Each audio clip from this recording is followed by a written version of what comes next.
What is going on, everybody, and welcome back to episode 3 of the Final Whistle, the newest sports podcast and your newest favorite sports podcast. I'm Danny Erb, joined alongside my guy, Nathan Osler, and we're going to be touching up on week 1, our winners and losers, some college football talk, a little bit about, what kind of went on during week 1. Should be a good episode. You want to start off with college football, Nate, and kind of direct us here?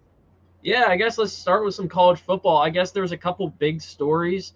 I think the biggest one was Texas going into the big house in Michigan, Big. basically whooping the Wolverines 31-12.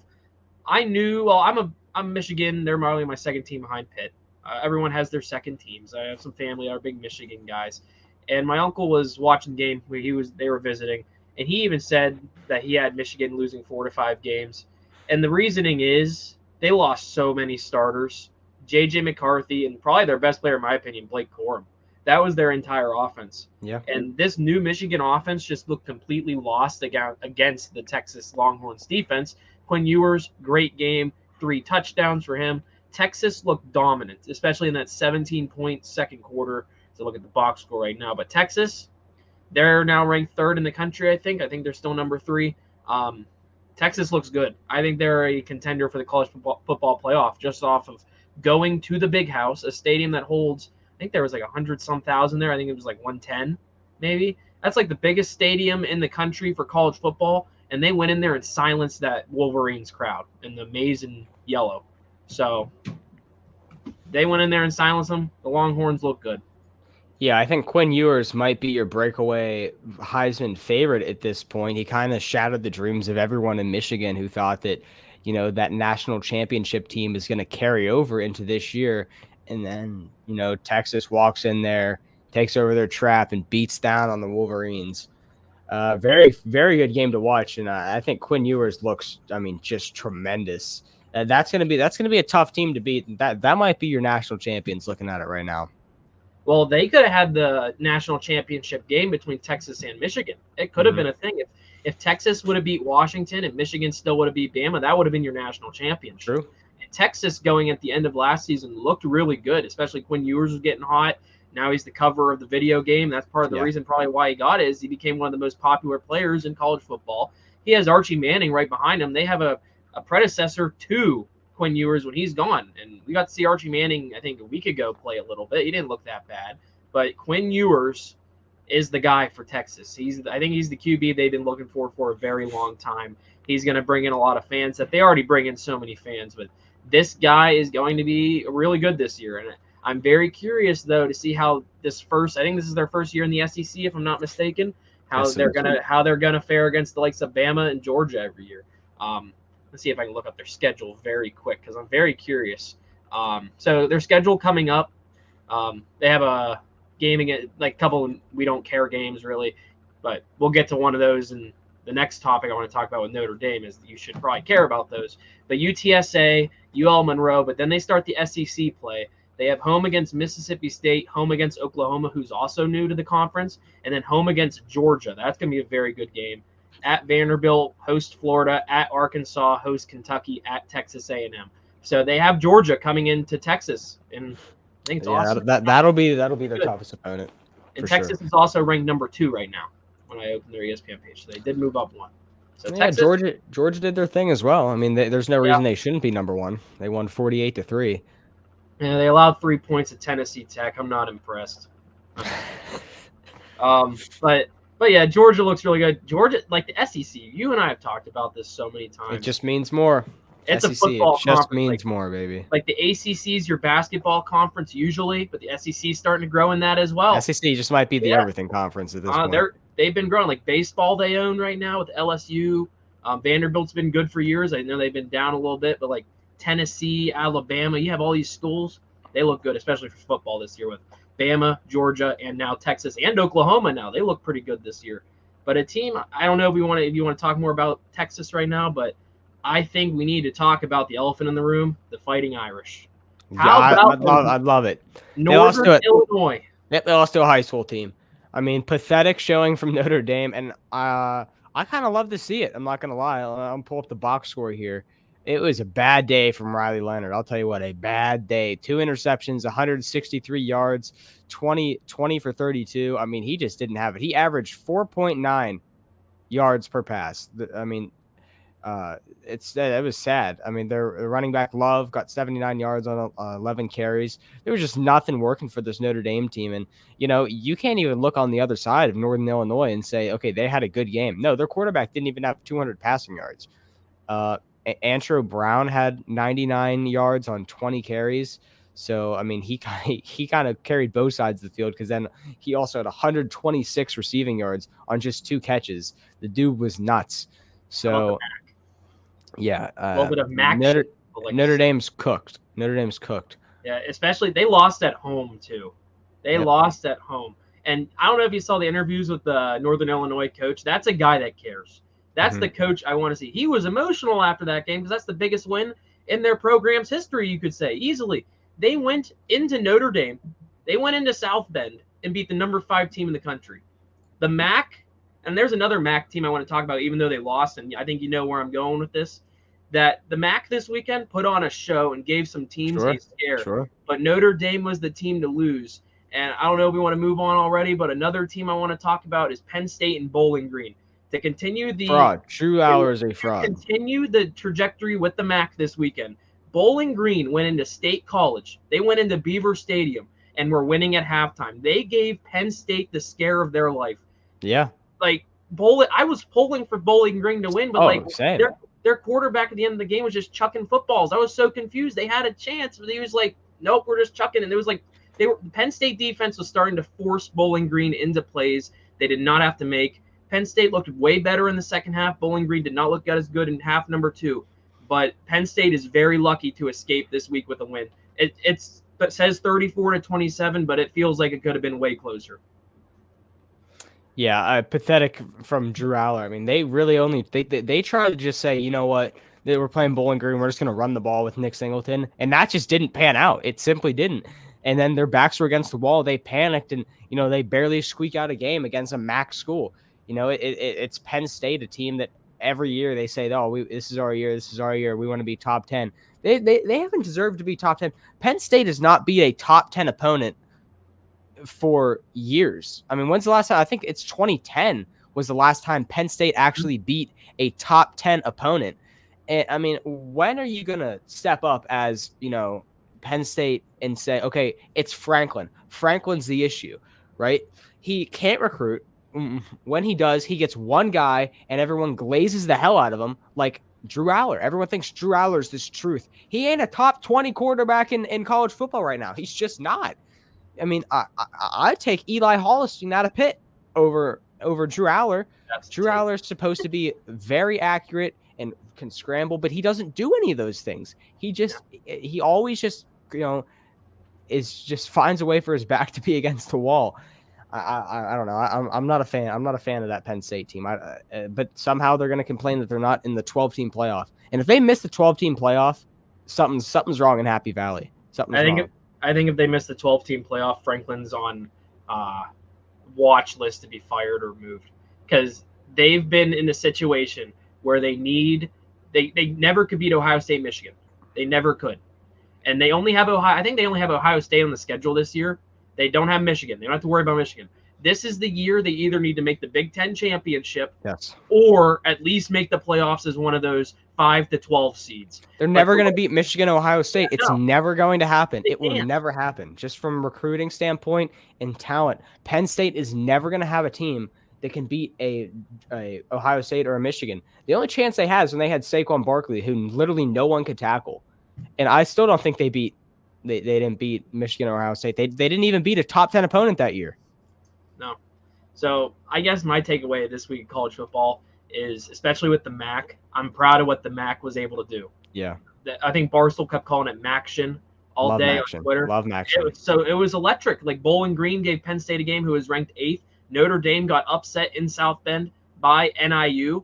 And I'm excited now. Like, I was not excited for like one of these MAC teams. I think it's going to be the MAC, or it's going to be the Mountain West that gets that 12 seed, the non-Power 5 to get that automatic bid. But what I saw this weekend were teams not being prepared. It makes me excited now for that 5v12 matchup in the playoff, because I think that 5 seed who's hosting a game might under-prepare for one of these teams like we just saw with Notre Dame losing to Northern Illinois University. So I think I'm more excited now for the playoff, and I think a lot of people were very iffy with how that was going to look, but this past weekend kind of proved it, as especially Bowling Green taking Penn State to the wire and NIU upsetting Notre Dame. So I also want to get your thoughts on this. Oregon wins 37-34 against Boise State. This was a fun game to watch. I mean, Oregon was favored by 20 points going into this game. The spread was 19.5. So they just blew it, and they barely squeak out a win against Boise State. Now, Oregon struggled their last 2 weeks, but they've still shown flashes of tremendous power against opponents. But when you can't barely beating Boise State, you got to think, this is your first year in the Big Ten. What's going to happen when you have to play an Ohio State or a Michigan and you're projected to win the college football playoff, which is a lot of people were taking Oregon to win the national championship this year. Now I think you have to look at that and say, well, let's back up now. Let's dive into this, and let's say, is Dillon Gabriel still your Heisman contender? I don't think that Dillon Gabriel has a shot at winning Heisman now, just because of his first 2 weeks. He'd have to go out and ball the hell out, and I just don't think he's capable of that. I think Dillon Gabriel might be a little overhyped at this point. I mean, Oregon only beat Idaho 24-14 last week. I was expecting more from the Ducks. They only win by 3 this week against Boise State. I think it was Nevin up here said Oregon on fraud watch earlier. I think they could be, like you said about Dillon Gabriel. It hasn't been looked as good. I know he's 243 yards. That looks good on paper and on the box score, but only beating Boise State by 3. Part of that might be the defense as well, but I think Dillon Gabriel needs to show a lot more than what he has, because he's been so high on so many people's Heisman's watch lists. He's been like a favorite for people to win the award. So Dillon Gabriel, I think he needs to step it up a little bit more, especially they're in the Big Ten now. They're not in the Pac-12. It's not Oregon's division to lose. It's not their conference to lose anymore, because I don't think they're the favorites. It's Ohio State still. Ohio State is clearly the favorite in the Big Ten, and they always will. So Michigan lost all those guys this year, so Oregon has some work to do. I know they're still ranked pretty high, but you can't be winning these games so close if you're that much of a national champion favorite. Yep, it's just it sucks. I mean, you get the W in your win column, but we see how the committee thinks about stuff like that. I'm going to pull up Oregon's schedule very quick coming up. They have at Oregon State, at UCLA, then they're home against Michigan State. And then Saturday, October 12th is your game to watch, especially. They host Ohio State. That could be huge for the Big Ten, especially both these teams look like they're going to be top 10 teams by then. Yeah. At Purdue, home against Illinois. Then they go to Michigan, who Michigan is not the same Michigan we know and love from last year. Home against Maryland, at Wisconsin, then home against Washington like usual. They keep those games in there. So Ohio State, October 12th, I will be watching that game, because that game could definitely determine who makes the Big Ten championship. It could also be a precursor to the Big Ten championship, as both those teams could make it in there. So Oregon, I'm not really worried about them, though. So I am. You are? Mm-hmm. I'm not worried as much as a lot of people, just because they still have some games they should be winning in there, but they need to be more dominant than they have easily. Yeah. I'm worried about Notre Dame, though, the way they looked. Notre Dame season's over. You lose to an FCS school. I mean, it wasn't an FCS school, but you lose to a borderline FCS school, a team that just has no chance. Nobody. Your season's over. Well, let me see. Is there anyone else you really want to talk about this past weekend in college football? I guess Oklahoma State Arkansas was a good game. Took a couple OTs. Yes. 39-31.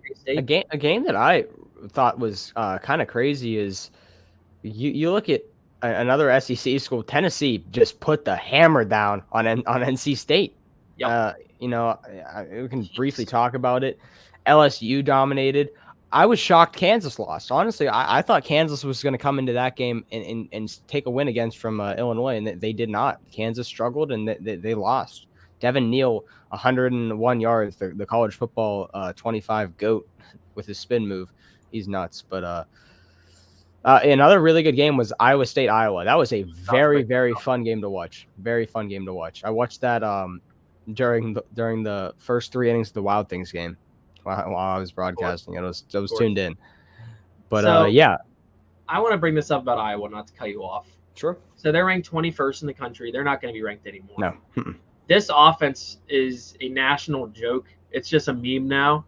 You have your quarterback getting 99 yards. Cade McNamara, I think that's how you pronounce it, 2 picks, 13 to 29. Yeah.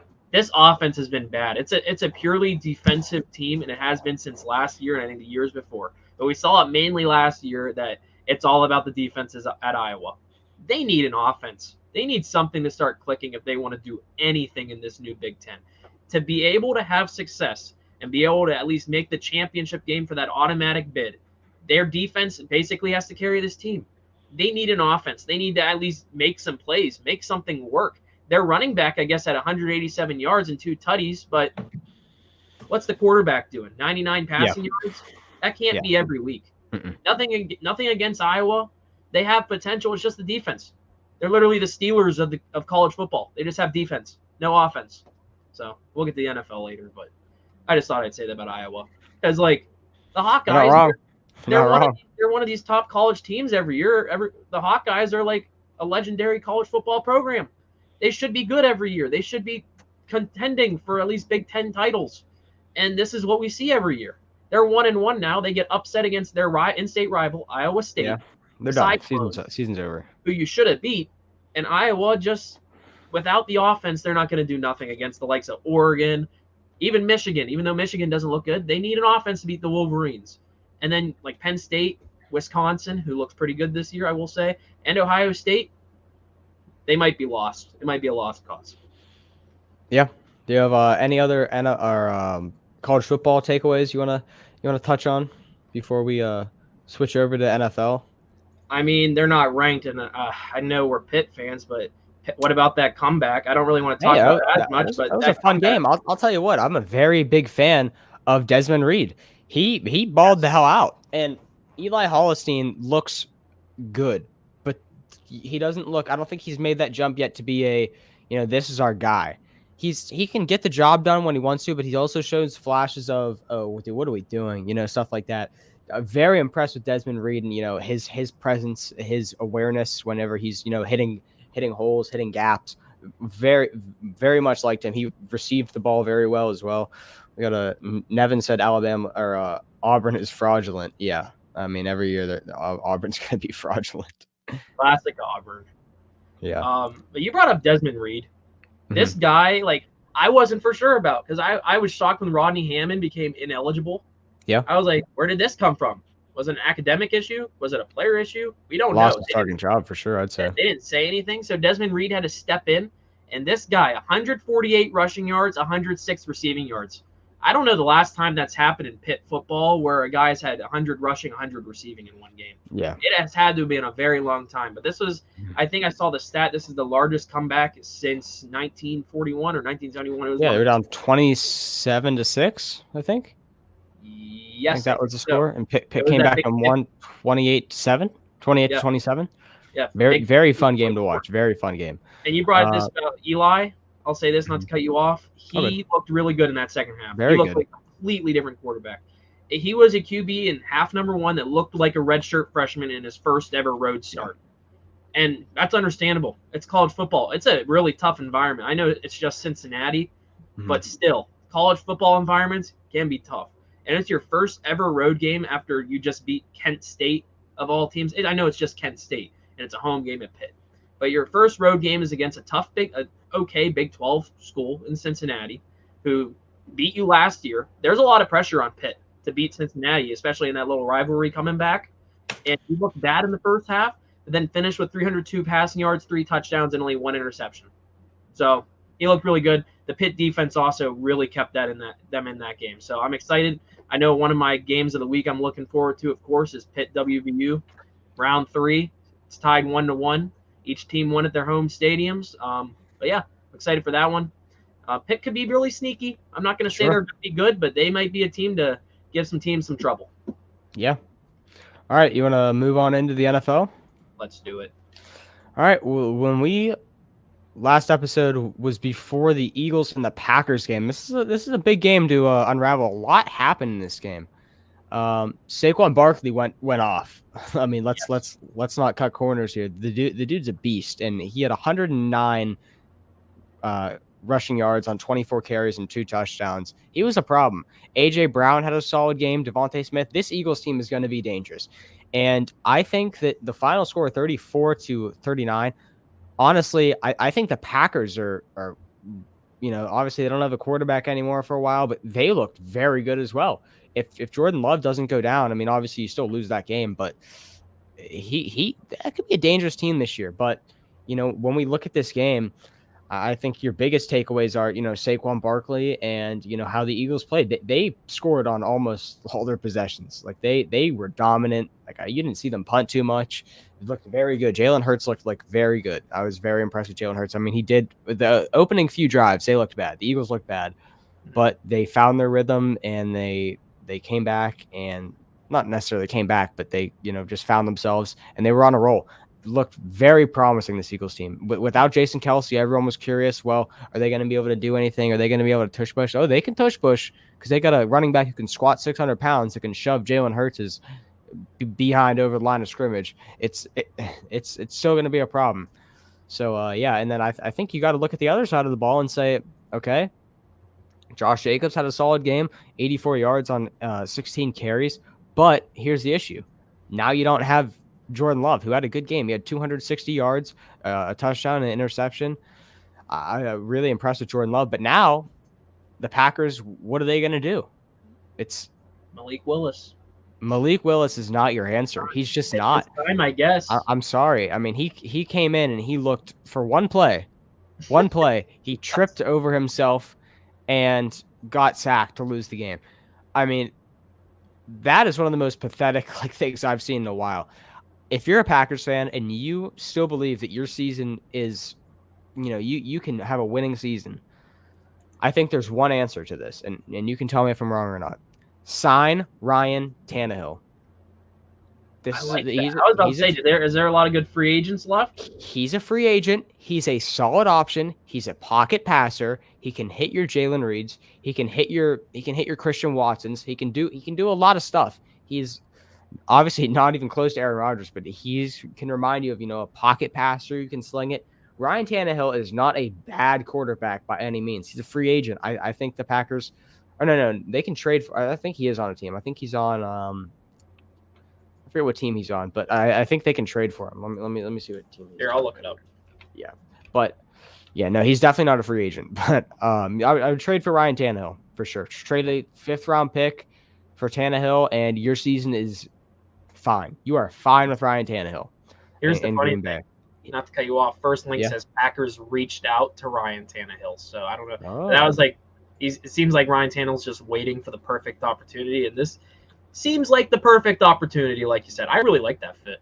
They need a pocket passer, and I think it's like a win for the Packers that Jordan Love, I think, is only out 3 to 4 weeks. I think it said maybe max 6, and he didn't actually get a season-ending injury. So the Packers' season is not over, but it's on panic mode. Panic mode is on early.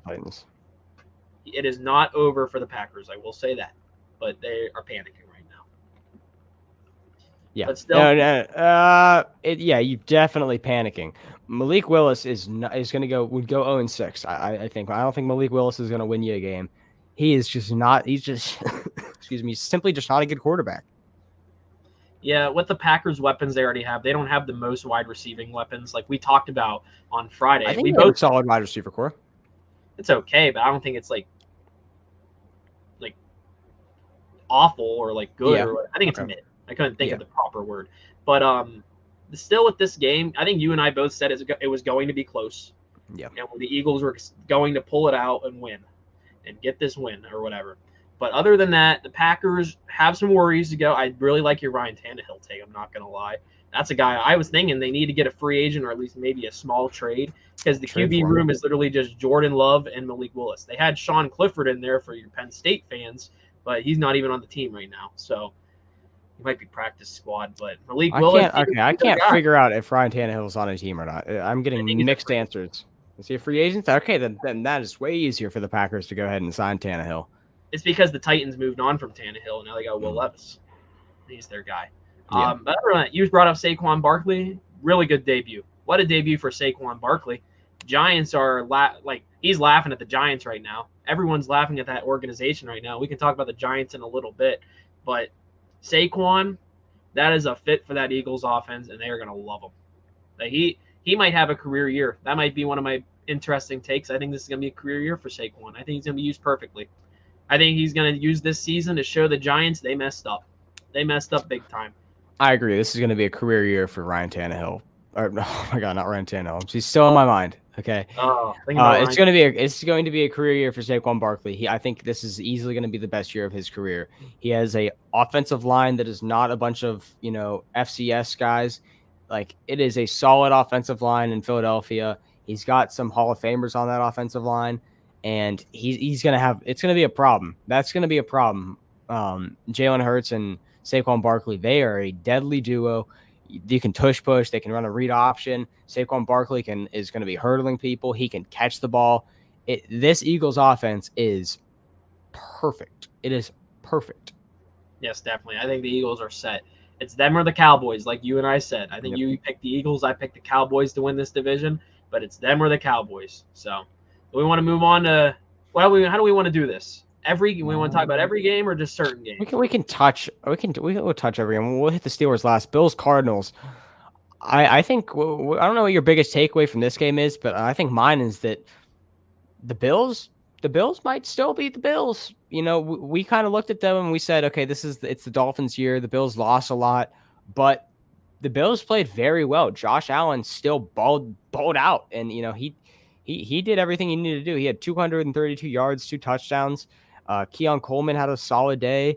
Keon Coleman, 51 yards, 4 catches.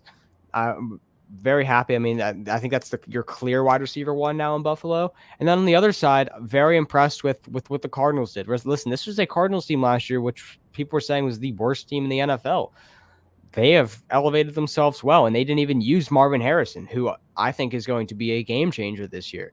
Marvin Harrison only had 1 catch for 4 yards, but Marvin Harrison was open in the end zone for a game-winning touchdown.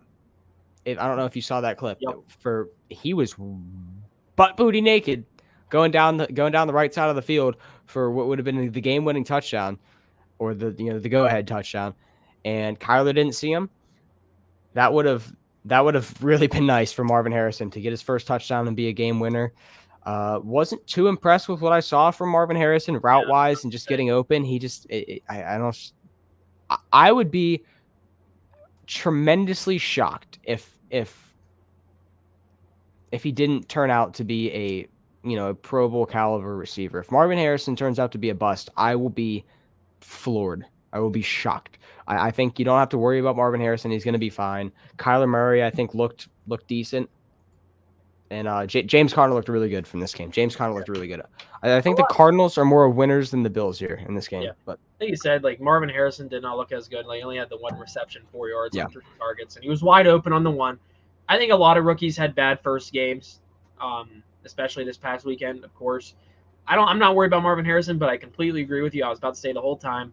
I think there's winners from both sides of this. The Bills look better than we thought they would be, and the Cardinals, I think, showed people that they're better than what they think they're going to be.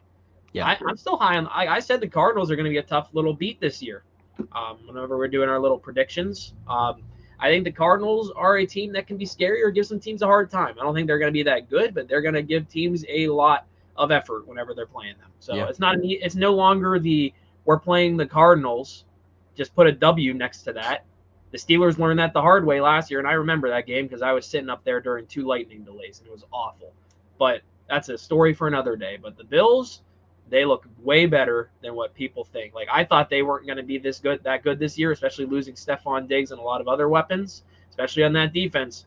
But they were able to do a 34-28 victory against the Arizona Cardinals, and this was a very fun matchup in my opinion too. Very under the radar, scoring affair right here between 2 teams that you wouldn't expect to put on this type of a football game, especially the Cardinals. You thought the Bills were just going to steamroll the Cardinals, but no, they made it close. But I think, like you said, takeaways, both teams looked good, even though the one team had to lose in the Cardinals, but the Bills, they look like they're still going to be there for a while. Yeah, the Bills kind of looked like they didn't regress too much, losing Stephon Diggs and Gabe Davis and a lot of defensive pieces.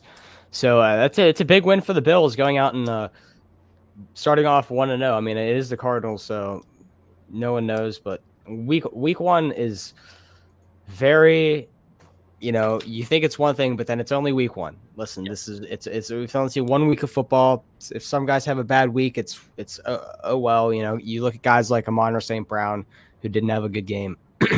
They're still like, you don't have to worry about Amon St. Brown and guys like that. Let's get into the next game. Bears and Titans.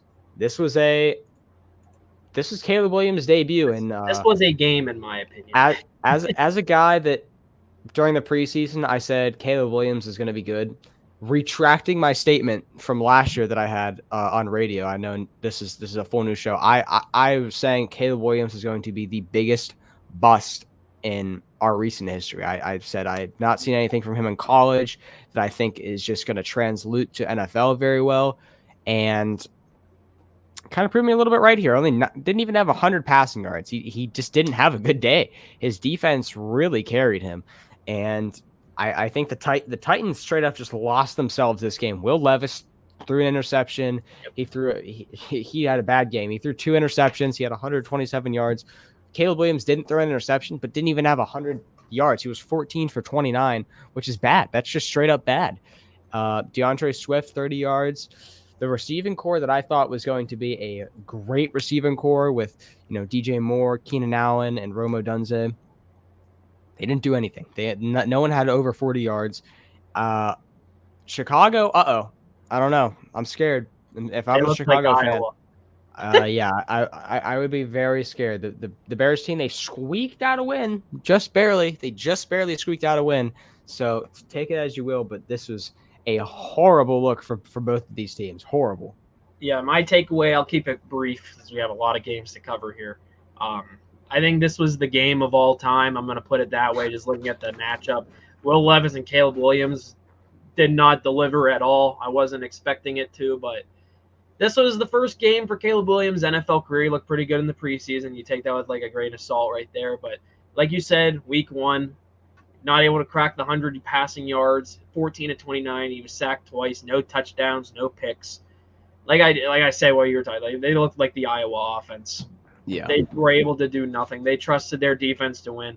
And the Bears defense proved that they can be a good defense and keep them in games. So there's a lot of – I don't think there's worry right now with Chicago just because I think they're going to have a nicer go-around with it with the Packers this year, especially if Jordan Love's out. So I don't think they have to worry about the Packers as much as they have in the past. Yeah. But the Chicago Bears are in a situation where they have a lot to do this week and a lot of things to fix, especially making sure guys are getting open, routes are being ran properly, and Caleb Williams is being able to find these guys when they're open and being able to make plays.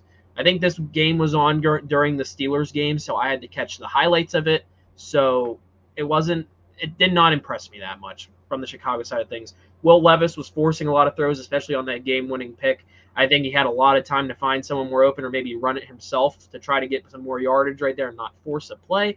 But other than that, it was a game, 24-17. The Titans, I don't think are going to be that good, even though I still like their receiving core a little bit. I like Tony Pollard as well as their running back. I think they're going to be sneaky.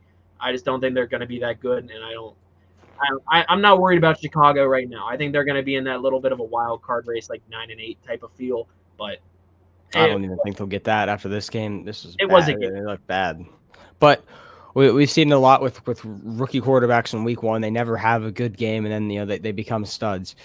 I believe there was a stat that rookie quarterbacks in the first round haven't won their first start since whenever, but Caleb Williams did, and he shouldn't have. I think the Titans should have won this game if they didn't just fumble it away at the end, and Will Levis just kind of sold the bag himself, and that is his fault for sure. And Will Levis is just not flat out. He is not your guy in Tennessee. They know that. He is a worse version of Kenny Pickett. I think he's better than Kenny Pickett. No way. I don't think so. I don't think so. Close. Kenny Pickett won football games. That whole QB, I think was he in Kenny's QB class, or was he the year after? He was. He was in Kenny's class. Was awful. Terrible. It's terrible. Except for Brock Purdy. He's the only guy. And he's the last pick. He's Mr. Irrelevant. That QB class is a story for another day. I've seen so many videos about that. But I don't know if we want to move on to a game I'm really excited to talk about as a Steelers fan. Patriots beating the Cincinnati Bengals in Cincinnati 16-10. Yeah. How about those New England Patriots? You and I both said they were going to lose.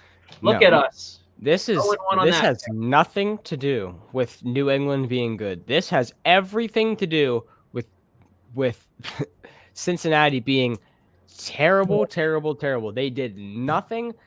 Zach Moss was terrible. He was averaging what was it, like 3 yards a carry? The dude Longest was sucked. 16. The dude sucked.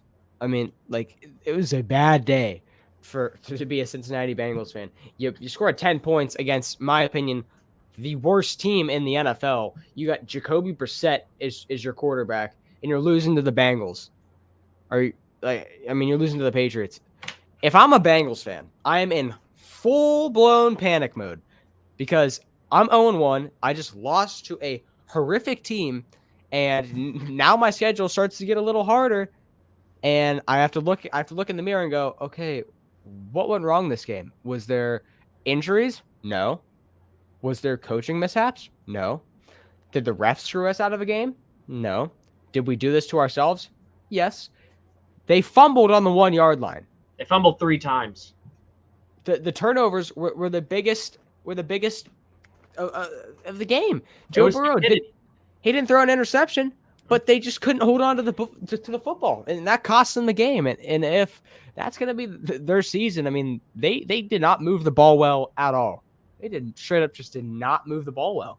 And if I'm a Bengals fan, I'm in full-blown panic mode because this is a team that was in the Super Bowl, less than 2 years ago. So this is a Bengals team that I think is going to be in a situation where they do not want to be in the end of the season. Looking back at this game, say they are a game away from like a wild card spot, because I think that's how it's going to go. They're going to be in the mix for that wild card. They're going to look back at week 1 saying, why did we only score 10 points against the New England Patriots, Danny? Like you and I said, this team, the Bengals should have won this game. We both picked them to win this game. And this is probably the funniest game I was seeing highlights of. The fumble on the 1-yard line. The Bengals lost on stupidity. Not on coaching, and like you said, not on coaching, not on the refs, not on quarterback play, in my opinion, either. Joe Burrow is still Joe Burrow. It's week 1. He's had some slow starts in the past, but still. It was pure stupidity. This is not the Cincinnati Bengals. No. I was thinking about this when I was writing up some stuff to talk about later in the show. They missed Joe Mixon.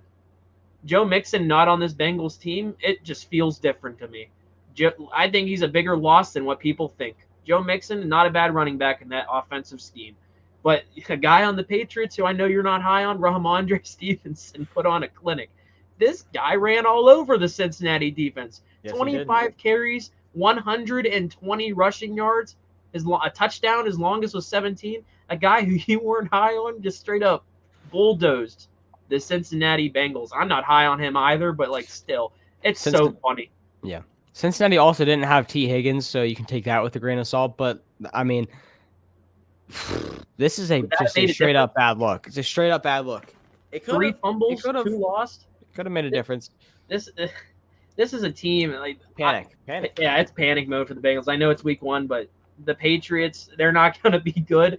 This is a game where they're like, I bet some of them in that locker room are like, how did we do that? If they're trying to tank for a pick, their GMs are probably like, huh? Why did we win?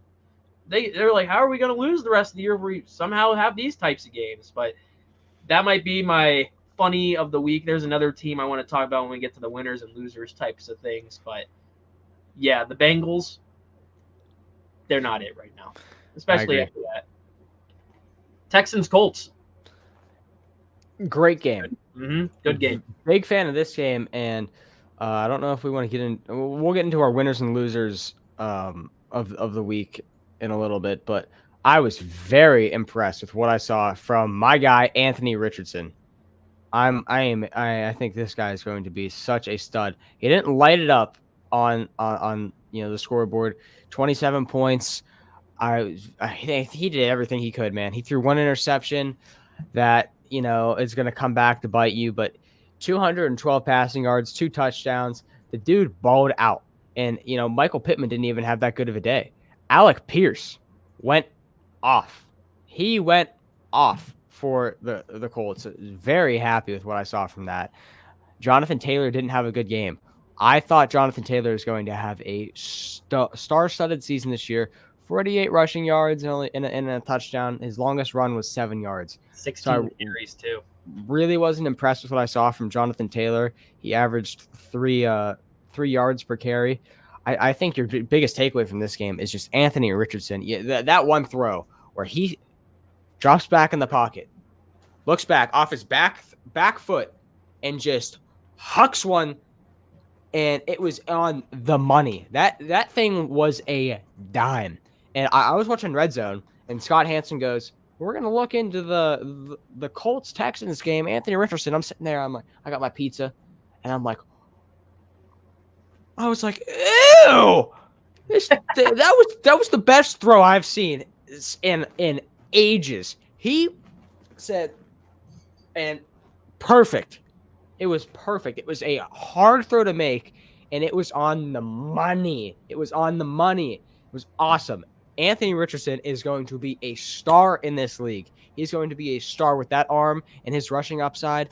Oh, man, this Colts team, if I'm a Colts fan, I am very happy. I don't even care that we lost. I care that we lost, but I know that my season, I'm going to have a playoff push season. I mean, you lost to a Super Bowl contender by 2 points. Can't be mad at that. If the Pittsburgh Steelers, my team, lost barely to a team like the Chiefs, I'll be pissed for a day, and then I'm like, well, hold on, we almost beat a Super Bowl contender. Now it is a division opponent, so those games are always going to be closer.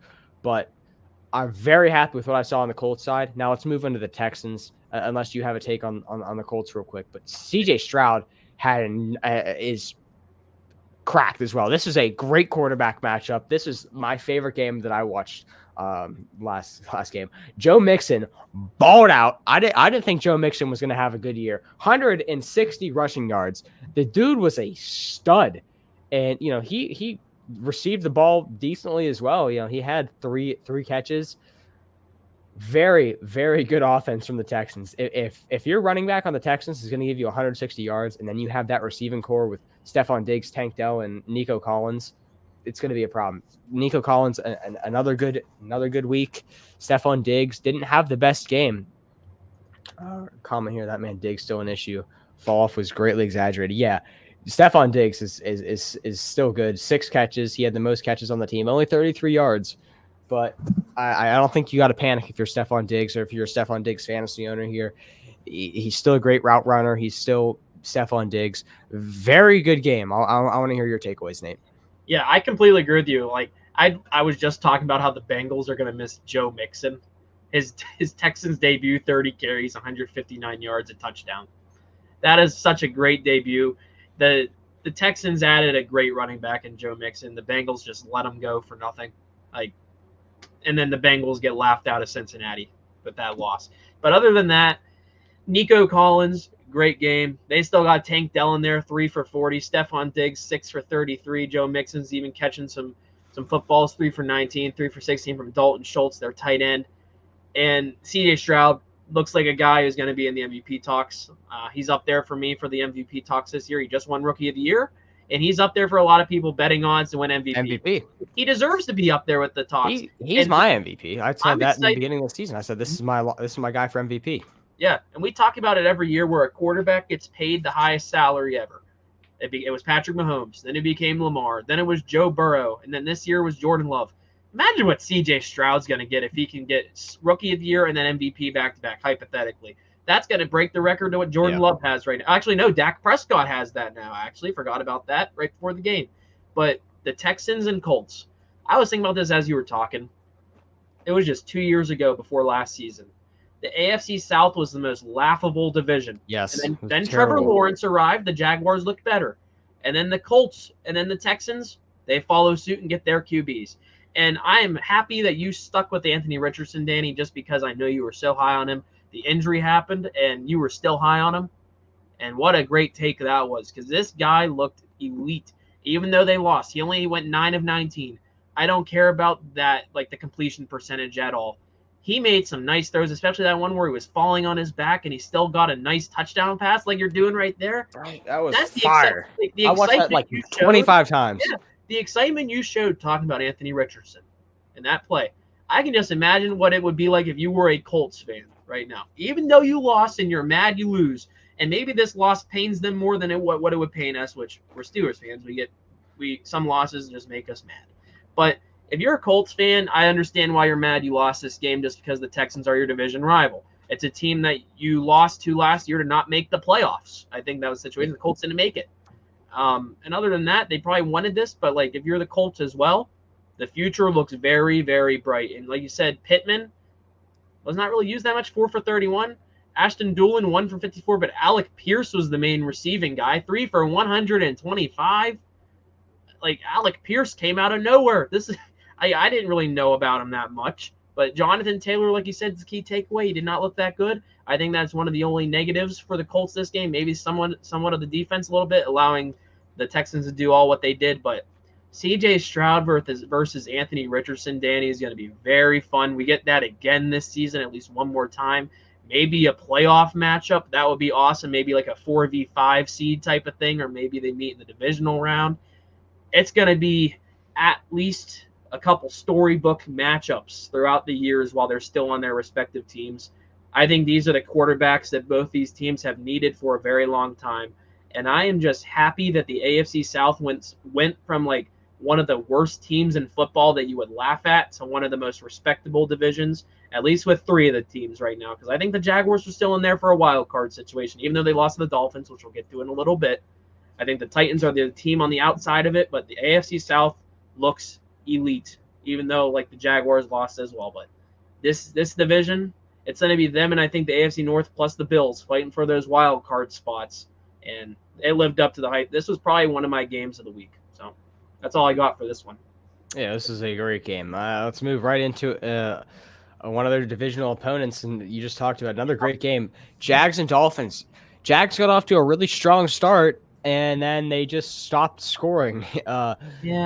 Dolphins didn't look great off the gun, and then Tyreek Hill, boom, a 90-yard touchdown. I forget how long it was in the cusp of that. And then all of a sudden, Dolphins are back. They're playing well. Devon A-Chain had a touchdown. He didn't look great. He only had 24 yards rushing, but his receiving upside was very good. He had 76 receiving yards on 7 catches. He balled out for fantasy owners. Devon A-Chain is a stud. I got him on one of my fantasy teams, so I was happy about that. Tua Tagovailoa is still a dog. He is still a dog. 338 passing yards. He's going to lead the league again in passing yards. He's going to do it. The dude is so good passing. This offense is still so star-studded. Tyreek and Jalen Waddle both had 100 yards. That's crazy.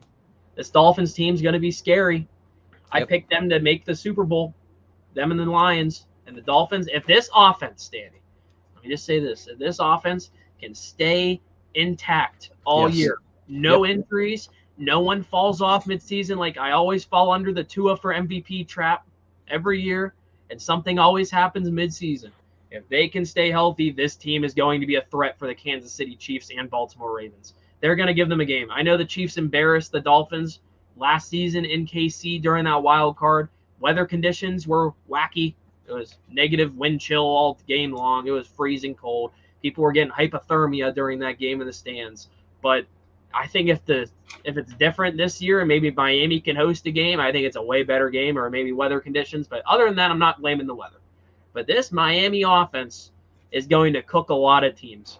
They're going to cook teams every week if they can have 2 receivers getting over 100 yards every week, like Tyreek Hill, Jalen Waddle. You brought up Devon A-Chain. He's a running back, mainly 7 for 76. He had a reception for 39 yards. He was targeted as a running back 7 times. Wow. He didn't rush that much as he usually does, only 10 for 24. His longest rush was 9, but you have a dual threat running back in A-Chain that can receive, get long touchdown passes thrown to him or whatever all season long. Dual threat running back mixed with Tyreek Hill and Jalen Waddle. If Tua can stay healthy, this team is going to be nasty. Like you said, the Jaguars, they just stopped scoring. I still like Travis Etienne. He didn't have the greatest game. Tank Bigsby, very underrated game this week, 12 for 73. No touchdowns, but other than that, he looked okay. Brian Thomas Jr., a guy who's up there for a lot of rookie of the years, he's a takeaway. He got his first touchdown. He looked like maybe one of the better rookies this week to make his debut. 4 for 47, touchdown, 18 yards was his longest. He was targeted 4 times, so very solid rookie debut out of him. Gabe Davis, solid Jaguars debut as well, 3 for 62. He was targeted 3 times by Trevor Lawrence, and he caught every single one. So Trevor Lawrence has some weapons, but they got a lot of work to do to make sure they can complete games. They choked out of a playoff spot last year when the Steelers jumped the gun on them. In that last game of the season, the Steelers had to hope, I forget who the Jaguars were playing, but it was the Titans, I think, that helped the Steelers get in. The Jaguars do not want to be in that situation ever again. Like Nicholas said, Brian Thomas, he's going to be really good. Stud. I think so as well. I completely forgot to talk about him during our predictions, and I had a feeling he was going to be a really good player. I missed out on him on fantasy, sadly, but Brian Thomas Jr., very underrated draft pick. I think Brian Thomas Jr. is already the wide receiver 1 over Gabe Davis. Listen, they lost Calvin Ridley, and they've got Brian Thomas Jr. Surely he wasn't the leading receiver. Gabe Davis was, but he had the most targets. He had the most receptions. Brian Thomas Jr. is going to click well with Trevor Lawrence. This guy is going to be a problem in the NFL. He's next up. He's going to be one of those receivers that it's going to be a great 1-2 punch, him or Lawrence. He was a stud at LSU, just amazing. Some were arguing he was better than Malik Neighbors on that team, and it's going to be a good offense for Jacksonville. There is one concern for them, which is their rushing. But I think I'm going to get into that whenever we go over our winners and losers for the week. Yeah, and I'll just say this very quick before we move on to Saints-Panthers, I guess, if we're both looking on ESPN. But Jaguars, I'm not in panic mode right now as much as the Bengals should be in panic mode or other teams. The Jaguars are still going to be a sneaky good team. I still like Trevor Lawrence. I think he's going to be a solid QB for them. Like Brian Thomas Jr., he's his number 1. That has to be their number 1 wide receiver. I still like Gabe Davis, but like you said, Thomas Jr. has to be number 1 on that depth chart. But the Jaguars, they're not in panic mode. The Colts and Texans just got to beat each other up, so it's only one team's 1-0, everyone else is 0-1. So I'm not panicking for the Jaguars. But the Dolphins, they look nasty. But do we even want to talk about Saints Panthers or save that for like winners and losers? I'm totally fine with just skipping that game. How about it's just the Panthers? Ugh. Gross. I'll tell you what. I'll touch on this. Bryce Young is just this is gonna have to be a Panthers get a quarterback now, because Bryce Young's not your guy. He misses easy throws. He has no awareness in the pocket. The dude's a bust. I'm sorry. The Bryce Young is going to go down as one of the biggest busts of all time. Drafted 1-1 to the Panthers, and he is terrible. Terrible. Bears ended up getting Caleb Williams out of that draft pick too. That the Panthers game. Crazy. So. Yeah, this is. I saw a thing on Twitter today. It was like a report coming out. I think it was like one of the ESPN writers said like there was a rumor going around the lines of the Panthers like coaching staff was really high on C.J. Stroud, but their owner Tepper wanted Bryce Young, and that's why they ended up going with Bryce Young. Nothing but respect for Bryce Young. I bet he's a good person, but like it does not look like it's going to work out. Maybe I think he's in the situation where he's going to be a backup QB wherever he goes next. I think they just need to get rid of him and just redo it all. This is his final year. I know it's only his sophomore season, like we talked about. Sophomore seasons in the NFL are the seasons where it's a lot of telling signs. Are they going to be good? Are they going to be bad? Not a good game 1. Right now it looks like it's going to be bad. So Bryce Young, it's panic mode. It's been panic mode for the Carolina Panthers. They added weapons for him to use, and they weren't really used that much this past game because the Saints just destroyed the Carolina Panthers. The Saints look better than I thought they were going to be. I get they're playing the Panthers, but New Orleans Saints kind of shut me up because I had them going 3rd. They look better than the Falcons did against the Steelers, which we'll get to in a little bit. But the Panthers, man, sucks to see. That's a fan base that deserves way better, but they're stuck with it right now. Let's get into Vikings Giants. This is a game that can kind of wash over as well. This was a game. This was I think a resurgence in Sam Darnold's career. He had a very good game. He only had 5 incomplete passes. He was 19 for 24, 208 passing yards, 2 touchdowns, and one of those 5 incompletions was an interception. Very good game out of Sam Darnold. A great game from Aaron Jones, 14 carries for 94 yards. Justin Jefferson had 60 yards. They did fine. They did enough. I still don't think this is a team that's going to win too many games. I think the biggest takeaway from this game is the Giants might be worse than the Panthers this year. The Giants are horrible. Horrible. They didn't score a touchdown. They suck. Yeah, I'll get to the Giants more so my winners, losers types thing. And it's not going to be the winners side of things. The Giants, I thought they were going to be able to beat the Vikings. You let Sam Darnold just walk all over them. I like what Nicholas said about Deontay as well. Deontay Johnson got to be sick. But would you rather have Bryce Young? I guess I don't even know. You want a crazy take? I'd rather have Bryce Young than Daniel Jones. And I like that might be crazy, but Bryce Young has Daniel Jones has rushing upside, but he doesn't rush. He doesn't do it, and he doesn't do it well. Bryce Young at least has way more upside than Daniel Jones does at this point of his career. We've seen Daniel Jones' ceiling. We've seen it. We have not seen Bryce Young's ceiling yet. I still think he's a bad quarterback. I still don't think he's going to go anywhere in the NFL. But if I'm starting a franchise and I have one or the two, I'm going to go with Bryce Young just solely off of upside. Daniel Jones, I mean, there might be somehow, some way that Bryce Young just figures it out. Daniel Jones is done. He's cooked.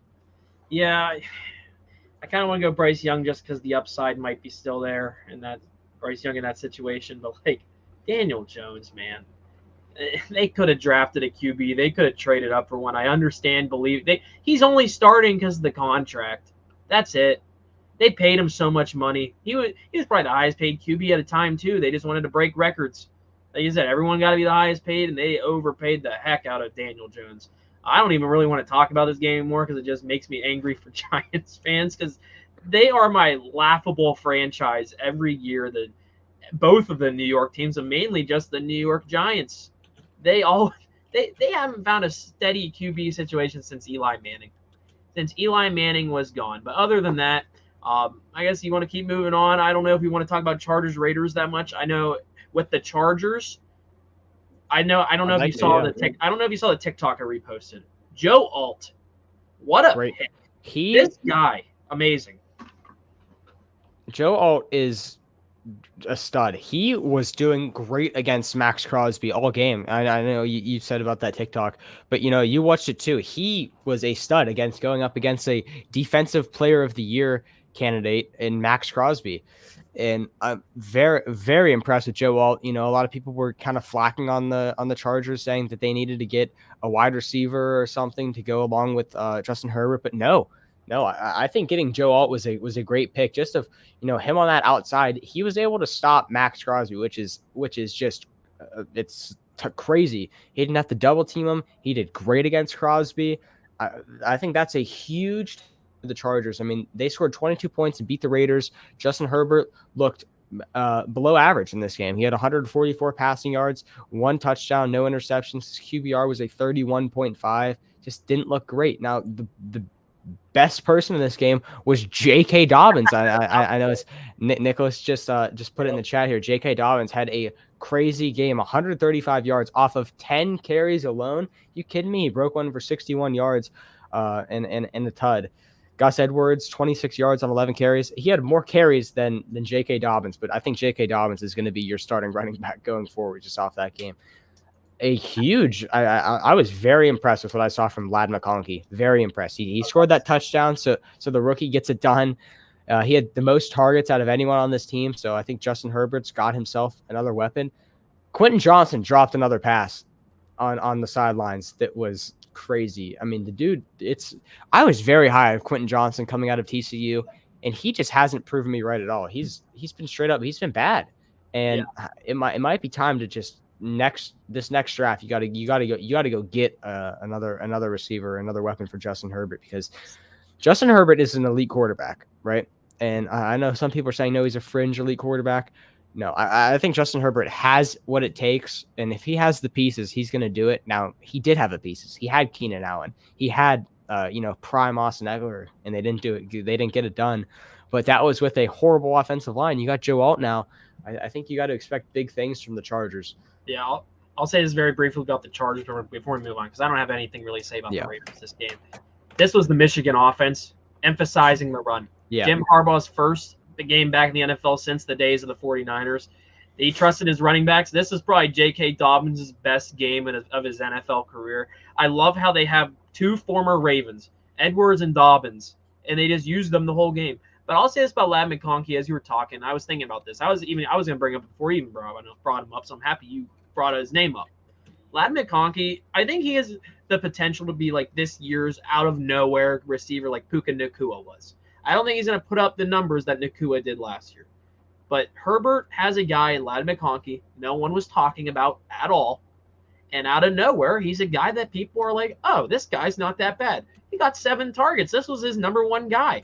Out of this year's draft, no one knew who he was. I didn't know much about him. He was drafted in the 2nd round, pick 34. This pick just ran by for me. And this was one of those sneaky picks. I like to call them hidden gems in funny terms or whatever. But Ladd McConkey might be this year's out of nowhere like Puka Nacua, like uprising star. So that might be a hot take, but Herbert has a weapon right now in McConkey. I think he's going to be pretty good. But Quentin Johnson, like you said, the drop pass, I need to see better out of him. But I guess your guys from this game I liked especially was J.K. Dobbins. Like, what a game for J.K. Like, this guy has, like, he was not able to run that much in Baltimore. Off that injury last year. Yeah. Well, Baltimore he was hurt, but also Lamar's mainly their running back.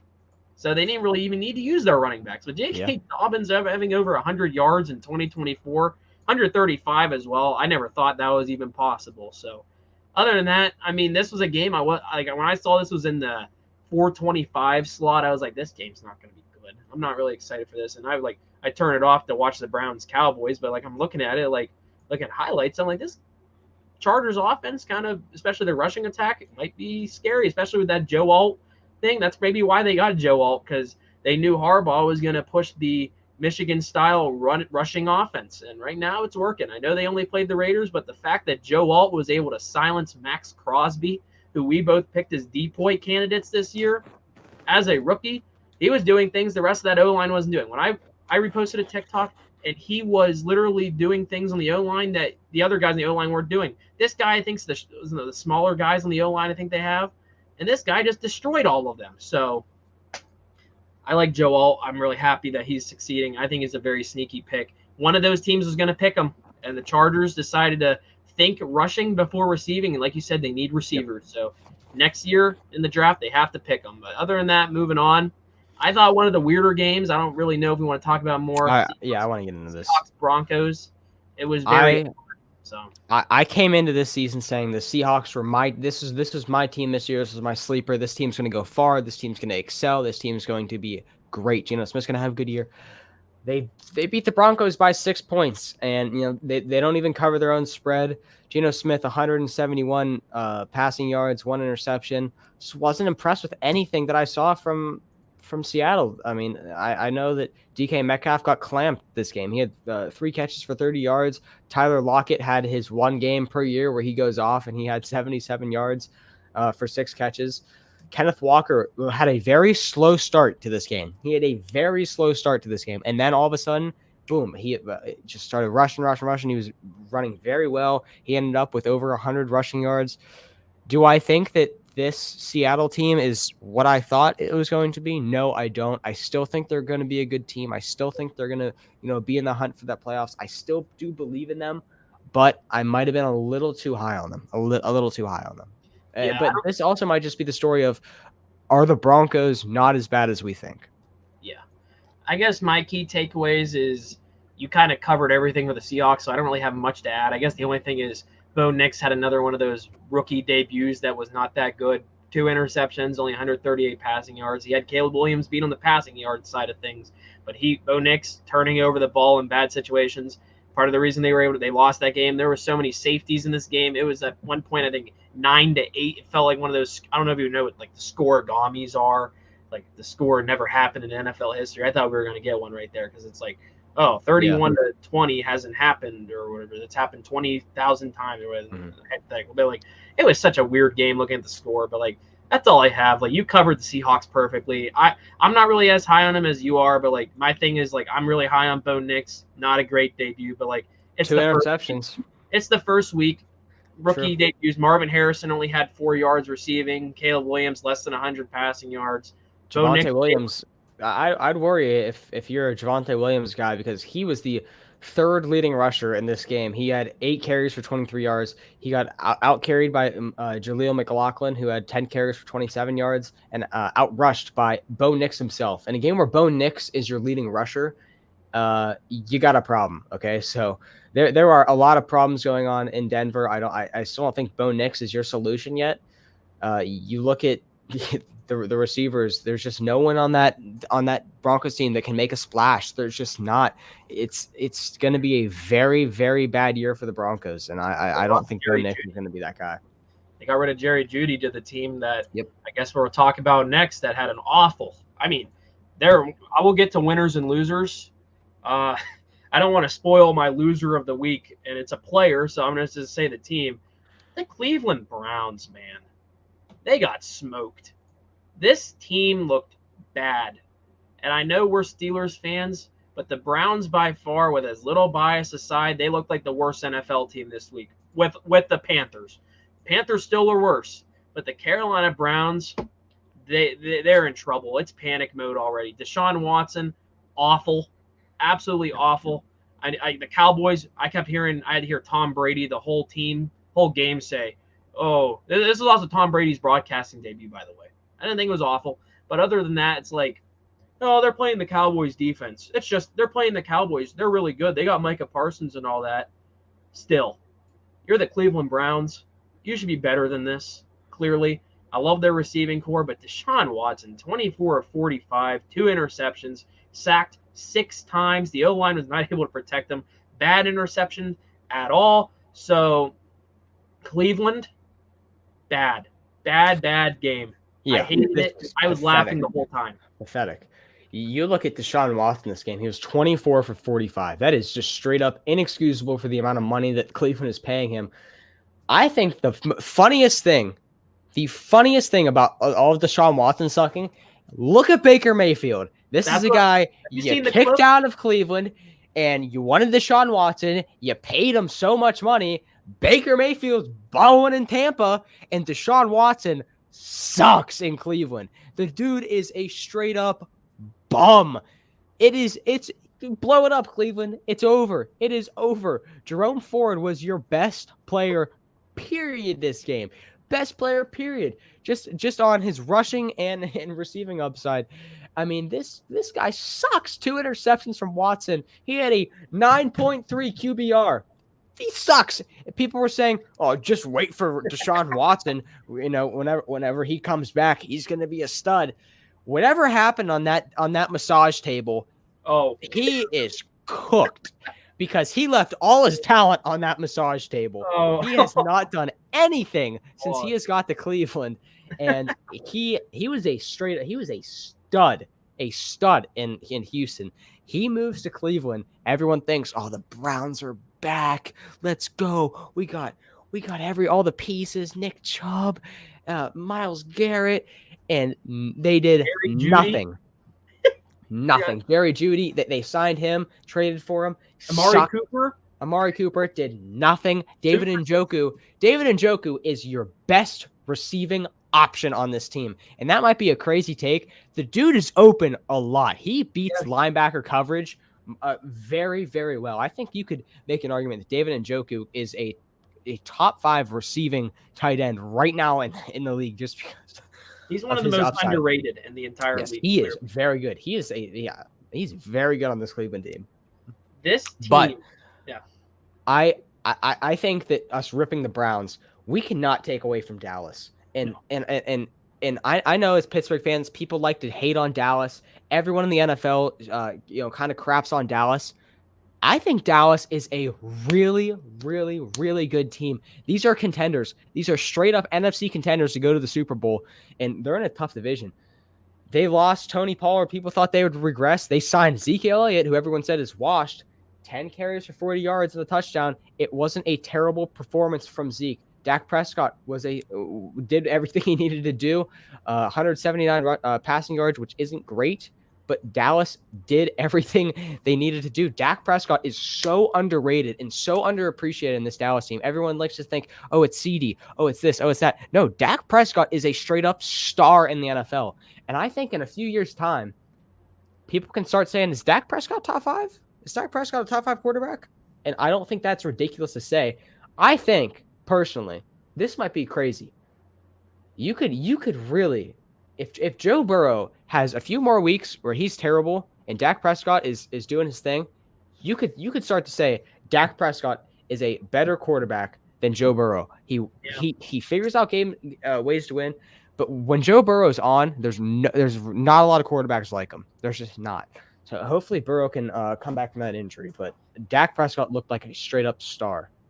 Yeah, I'll say this about the Cowboys. I don't think Dak's top 5 yet. He still has some work. Not yet. He has a lot of flaws. Like, this week was not one of his best games. I will say that. It was not one of his best games. It's only the first game. He only had 179 yards, 1 touchdown.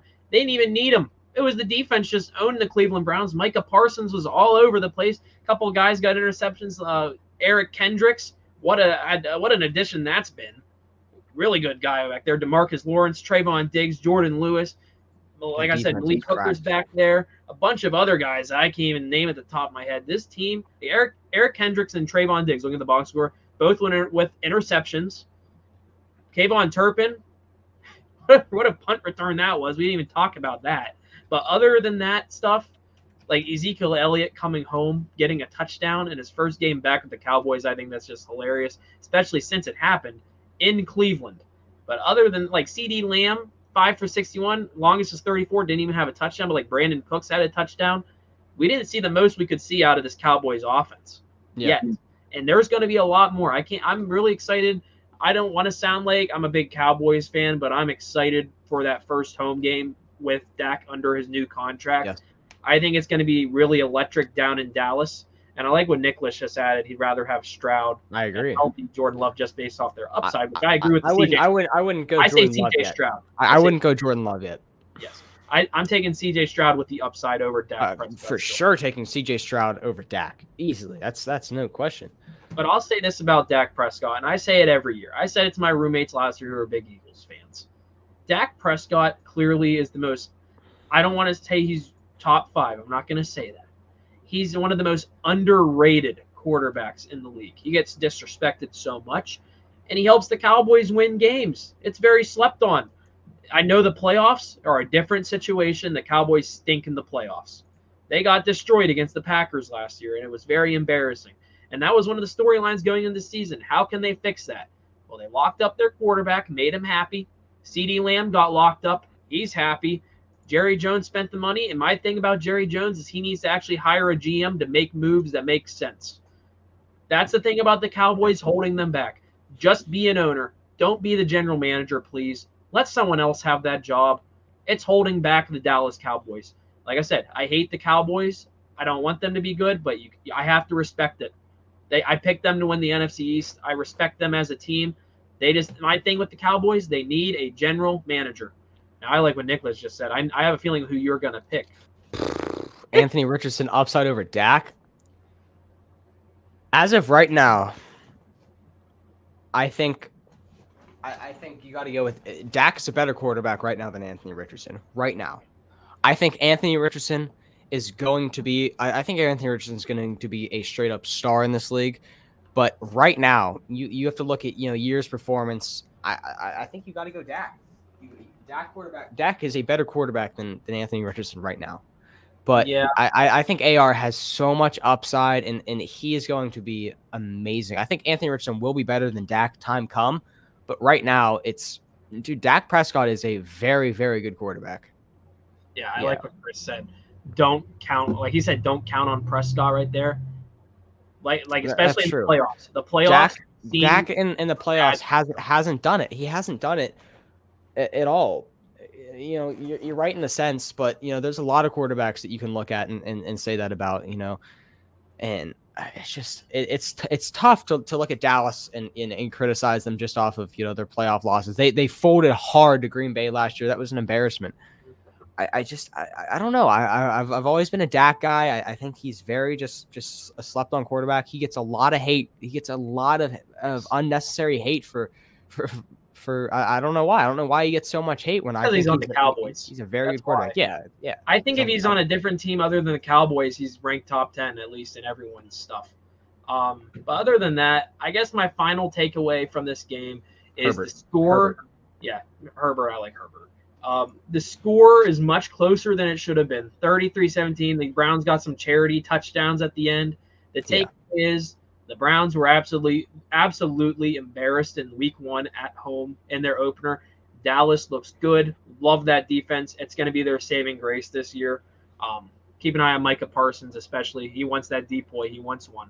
So other than that, do we want to move on? There's a couple games. I know we still have to talk about Steelers, Falcons like we want to. We still got to do our winners and losers. We got a lot more to talk about. So, yeah. Do you want to briefly go over the last few games here in the Commanders, Bucks, the last 3 games?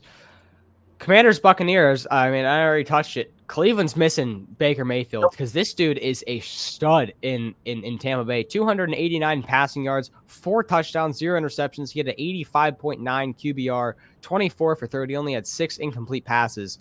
Bucky Irving looked very well for Tampa Bay. He outperformed Rachaad White on 6 less rushing attempts. He doubled his yards.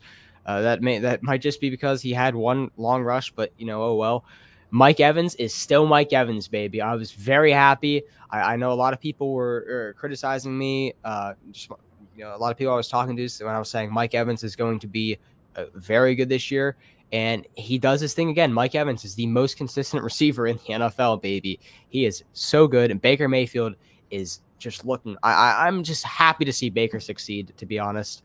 And then you look on the other side of the field. I don't want to talk too much about this game, but I was happy with what I saw from Jaden Daniels. 184 passing yards it was more than I expected from him. He had 88 rushing yards himself. He was the leading rusher in this game on 16 scramble attempts, and he had 2 rushing touchdowns. So the dude was a straight up stud.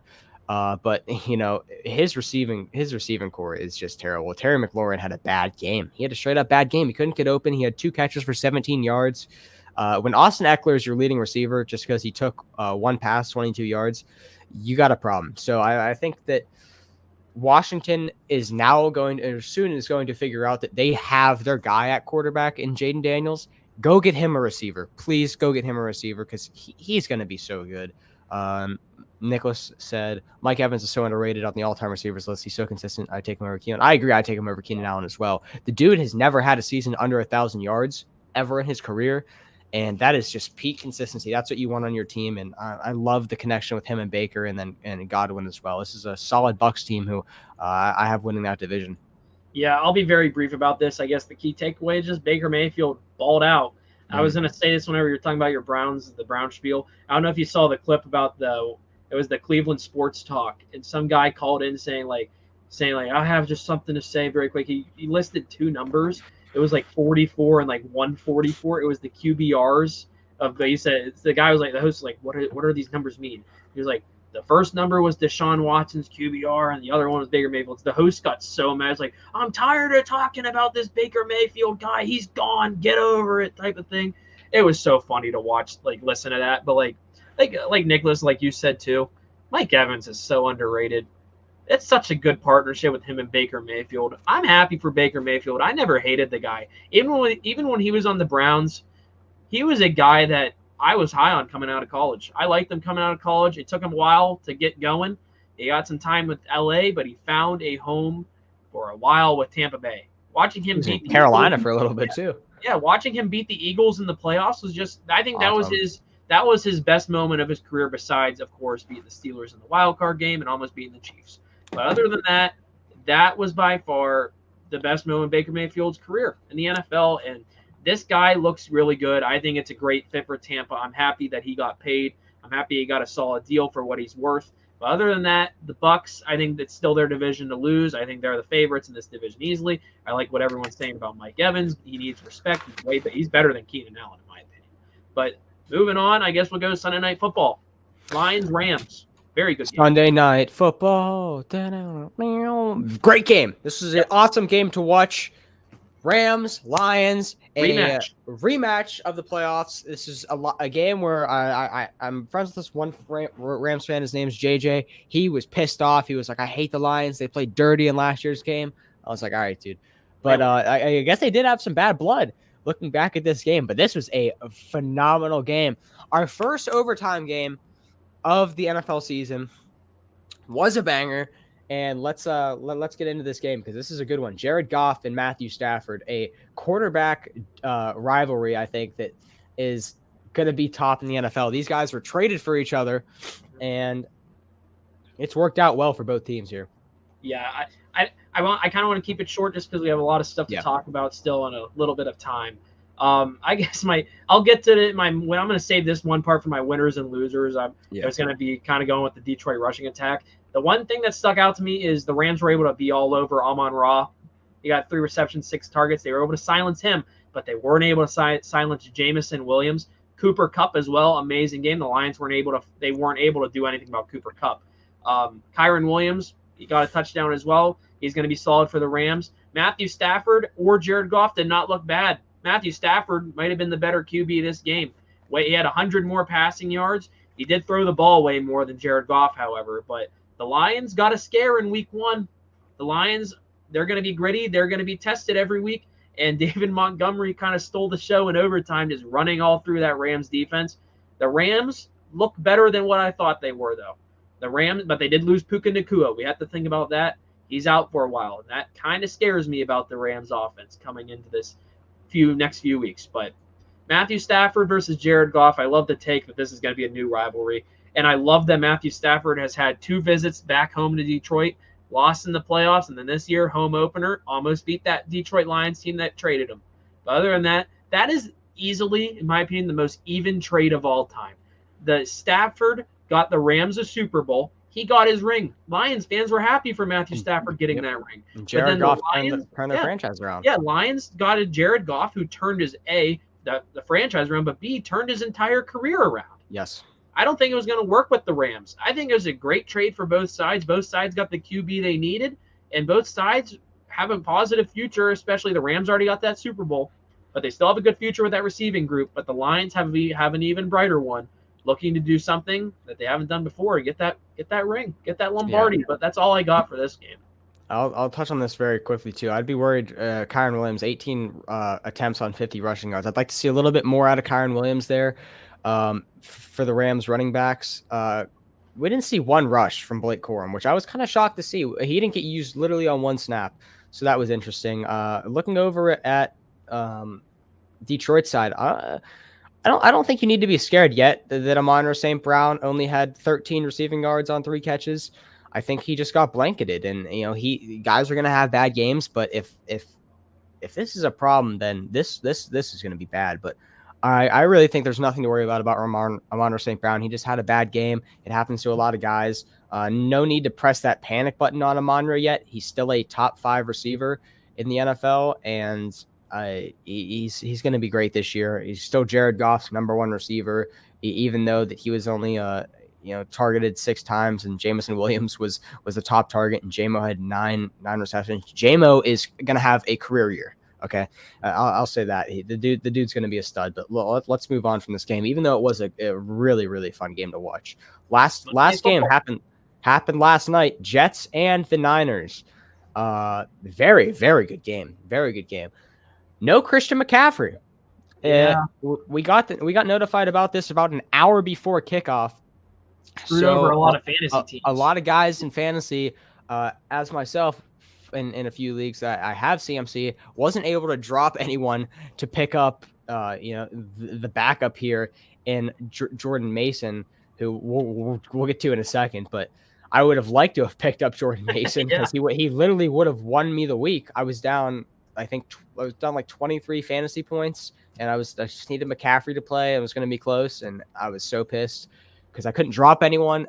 But besides that, this isn't a fantasy show, but Aaron Rodgers, 167 passing yards. I'm not impressed with this number whatsoever. He had a 51 QBR. He had an interception. I don't know. I wasn't thrilled with what I saw out of Aaron Rodgers. I was thrilled with what I saw though from his guy Garrett Wilson. Very happy with that connection. He had 6 catches for 60 yards on 11 targets. That's going to be a very, very good duo in this league. I do think Aaron Rodgers will turn it around. Breece Hall, 16 carries, 54 yards on the Jets side. Jets don't need to panic yet, but I think the biggest takeaway from this game is the Niners without CMC are still a problem in the NFL. This is the best team in the league easily. Brock Purdy, 231 passing yards, no touchdowns, no interceptions. He had a really good game.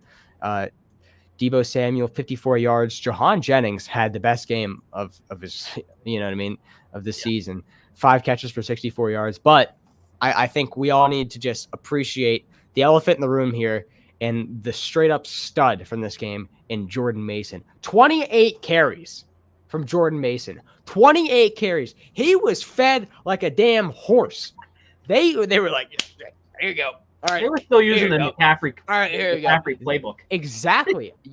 A lot of people thought, McCaffrey's out. Okay, this is going to be the Deebo show. This is going to be the, they're going to throw it to everyone else. In the beginning of the game, you could tell they didn't trust Jordan Mason right away. No, they didn't. Deebo Samuel was in the backfield for a lot of snaps early in that game. And then they started saying, okay, this Jordan Mason guy, he can run the rock a little bit.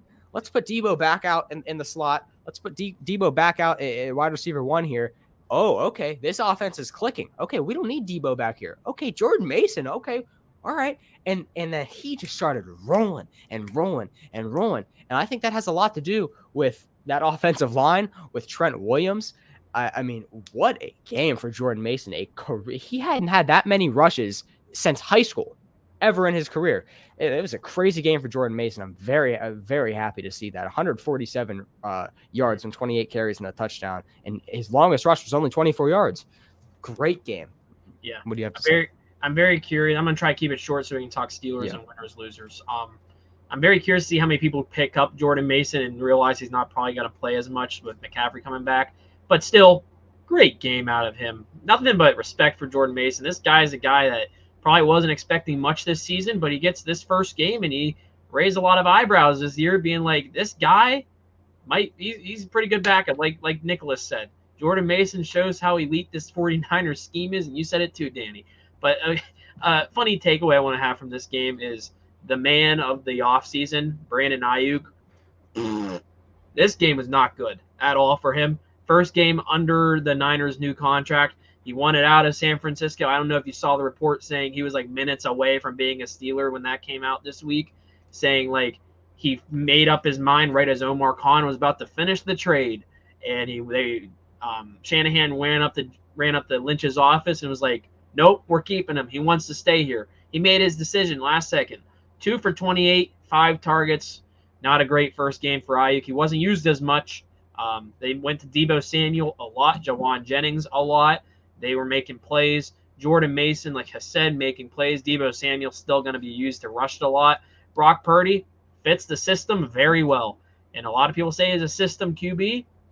It works. He's getting them wins. He's getting them to the Super Bowl. I think it would be awesome to see him win a Super Bowl. This Niners team is awesome. Even though I have them losing the Lions in my predictions in the NFC Championship this time around. But I guess very briefly, I'll talk about Rodgers' return. Like you, I wasn't that impressed. Yes, he's coming off the Achilles injury, 13 of 21, 167, a touchdown and pick. He only got sacked once by that Niners defense, so I guess that's pretty good. Garrett Wilson, but we also have to remember he had a great game, but Alan Lazard was his guy with the Packers. Clearly, that might be his number one guy he's most comfortable with. He had 6 for 89, 2 touchdowns for Alan Lazard this last night. 36 yards was his longest. He was targeted 9 times. I know Wilson was targeted more, but I think Lazard's trusted more by Aaron Rodgers, and that could be a problem for the Jets, but at the same time, it's working. I know a lot of people want to see Garrett Wilson get more targets and do a lot more, get some more touchdowns there. It's going to happen, but I think Rodgers is more comfortable with Lazard, especially since he missed all of last year. But other than that, great game. The Jets, I'm not high on the Jets. I really am not. I don't think you were either when we did our predictions. I'm not excited for the New York Jets this season, but they have potential. They have potential to be sneaky, but the Niners, they're just a dominant force. Very good Niners team. I want to do this really quick. Who's the best player on the 49ers? CMC. A lot of people are going to say CMC, but here's my take. I think Trent Williams is the best player on the San Francisco 49ers. The dude is a he is an unbelievable talent like we have never seen before on the offensive line. He's fast. He has the best footwork out of any offensive lineman. He's huge. And he does, for Christian McCaffrey, what no one else does. Let's look at these stats real quick. The 49ers with Trent Williams last year, 11-1. Without Trent Williams, they were 0-2. And with Trent Williams, they averaged 34.7 points per game. Without Trent Williams, they only averaged 17 points per game. Okay, they average 15 yards less with Trent Williams, which isn't too crazy. But then you look at Christian McCaffrey, who people are saying this is the clear guy, he's the best player on this team. I think Christian McCaffrey is the best running back I have ever seen. Period. Like, from what I've watched football, that there's no one like Christian McCaffrey. He's insane. But I'll say this: with Trent Williams, Christian McCaffrey averages over 100 rushing yards per game. Okay. He averages a touchdown per game. He averages 6 yards per carry. He averages 4 catches per game, averages 40 receiving yards. Without Trent Williams, McCaffrey only averages 50 rushing yards per game. Still a rushing touchdown, 3 yards per carry with 4 catches and more receiving yards. So you can say that Trent Williams is the reason why McCaffrey is so good. They run to Trent Williams' side a lot. You know why? Because he is so good on the pull. He's so fast. He can move with McCaffrey. He can open the block. Trent Williams is the best offensive lineman in the NFL. He's one of the best offensive linemen I've ever seen. He's a surefire Hall of Famer. I think he is the best player on the San Francisco 49ers team. Hot take. Yeah. I like that take you have there. Like Trent Williams, like Nicholas said, that's just an amazing stat right there. He's 36 and he did not miss a single snap. He's the best player on this team. This guy's a baller. He's the best player on this team. This is, and I'm happy he got that extension too. Like he got his contract. The 49ers had situations this offseason where they had a couple guys, like you went off on it I think it was Friday. They had guys holding out for contracts. Trent Williams and Brandon Ayuk, they were able to bring them both back. Of course, Trent Williams is by far one of the top 5 players on this football team. And I don't think he's talked about enough because a lot of people go straight to the skill positions. They go straight to the running backs, straight to the wide receivers. I look at those as well. I said CMC, but Trent Williams, he's the top 3 for me on this team easily. Do we want to talk quick about Steelers, Falcons? Do you have any takeaways or? We can get into that. We can get into that for sure. I don't even need to pull up the stats here. My biggest takeaway was I loved, and I've been saying this for a long time, and I know one of my guys who's watching this is gonna be like, yeah, me and him are very big on this. Najee Harris, all right, he's been in the NFL for what, 4 years now? Is this his fourth year or 5th year? 5th, because I think this is 5th year. Yes, it's 5th year. Okay, for 4 years, Najee Harris has been run like an elusive back. Najee Harris is a power back. Yes. Okay, Najee Harris is a power back. And they haven't run him like that for 4 years. We signed Arthur Smith. Arthur Smith perfected Derrick Henry. Arthur Smith perfected how to run Derrick Henry. He comes into Pittsburgh. He has perfected how to run Najee Harris. Najee Harris, if you look at any of his snaps, he is not lined up next to Justin Fields. He is lined up in a power I formation behind Justin Fields, hands on his knees. They turn around. He's already down ahead of steam. He's going to bull rush. He was running people over. He looked amazing. Najee Harris is my winner, my big winner, because he's going to have a great year. Jaylen Warren didn't have as many rushes this year because of how much we're going to be looking into Najee Harris this year. He's going to be a straight up stud. And I think that's all I really need to talk about on offense. George Pickens, great game. Justin Fields did his thing. He had a few really bad throws. He's starting against Denver. On that first series, he is going to start against Denver. So we're not going to get a Russell Wilson revenge game. But I don't know. I think I'm perfectly fine with the Steelers offense. They didn't score a touchdown, which was crazy. Yeah. And Chris Boswell is your MVP of this game. And Nicholas brought it up. TJ Watt needs to be arrested for what he did to Kirk. TJ Watt is the best defensive player in the NFL. Bias aside, I don't understand how you can say Myles Garrett is better than TJ when TJ clears every stat. That is a whole nother topic for another day because me and Nate can talk about that for 3 hours. Go ahead, and what's your takeaways? TJ Watt clearly playing angrily. I picked him to win depoy with as little bias as possible because We saw what happened after he got robbed by Aaron Donald, even though Aaron Donald's an amazing defensive player. TJ won depoy. He knows he didn't show up to the awards during the offseason, like during Super Bowl weekend, because he knew he should have won that depoy. And well, what happened? He had a couple forced fumbles, strip sacks. He had a sack at the end of the game to win it. And then he had a couple offsides calls that were called back for dumb reasons, which I thought they were very close. The snap of the football, and TJ Watt clearly knows he only got called because he's fast. The refs can't say anything about it because he's just fast. Like, what are you going to do about it? He can't help he's fast. But I'm not going to complain about the refs. I'm not going to do that because the Steelers won. Yep. Justin Fields is starting this week. I'm curious to see how it goes in Denver. I'm hoping we can find the end zone as we're Steelers fans.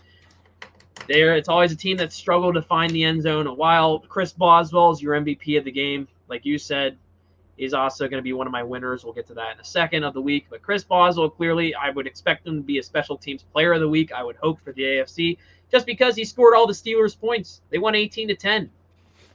Like what Nevin said there, Najee ran angrily. I saw a guy on TikTok say Najee was a loser of the week.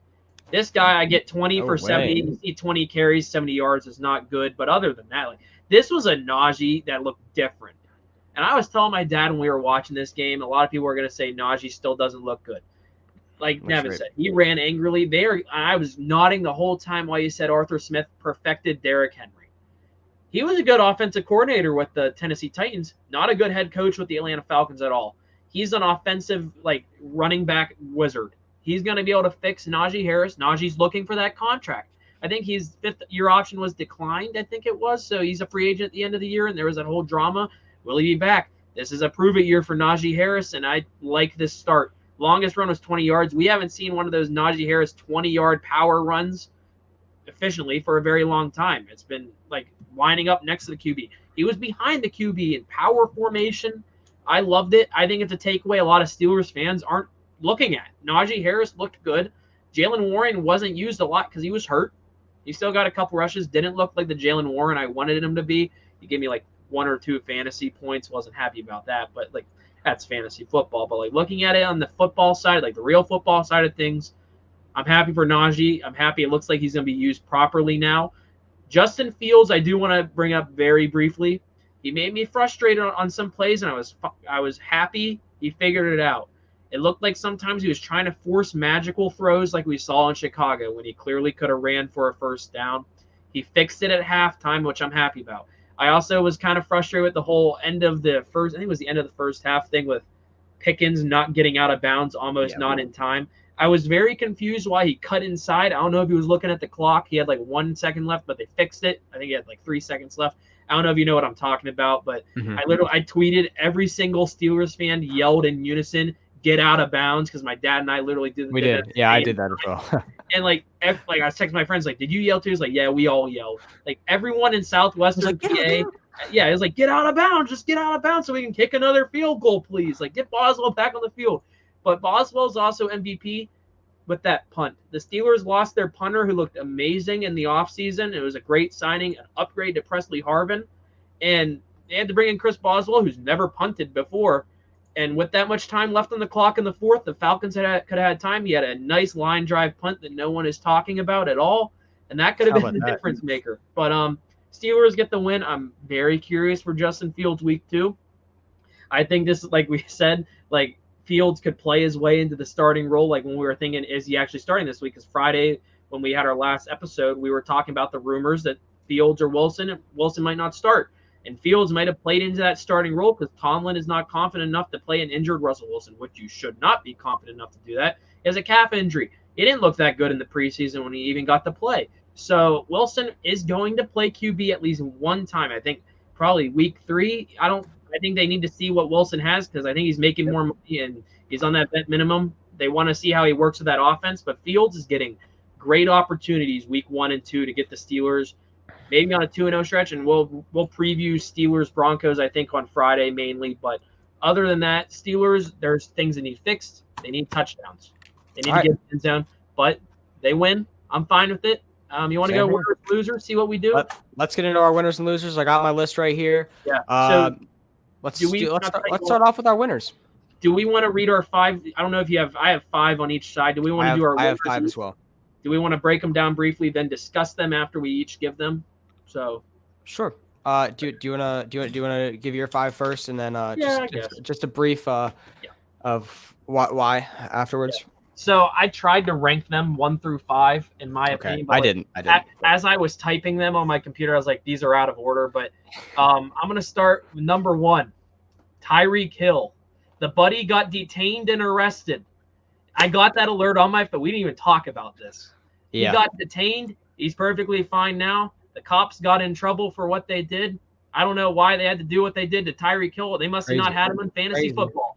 That was wild stuff. Seeing those videos, like the TMC videos, like what the heck? It's only week 1. I get the alert saying he's been detained, but still playing. Like I drafted him in fantasy football with the number 1 overall pick. I need Tyreek Hill when I had him.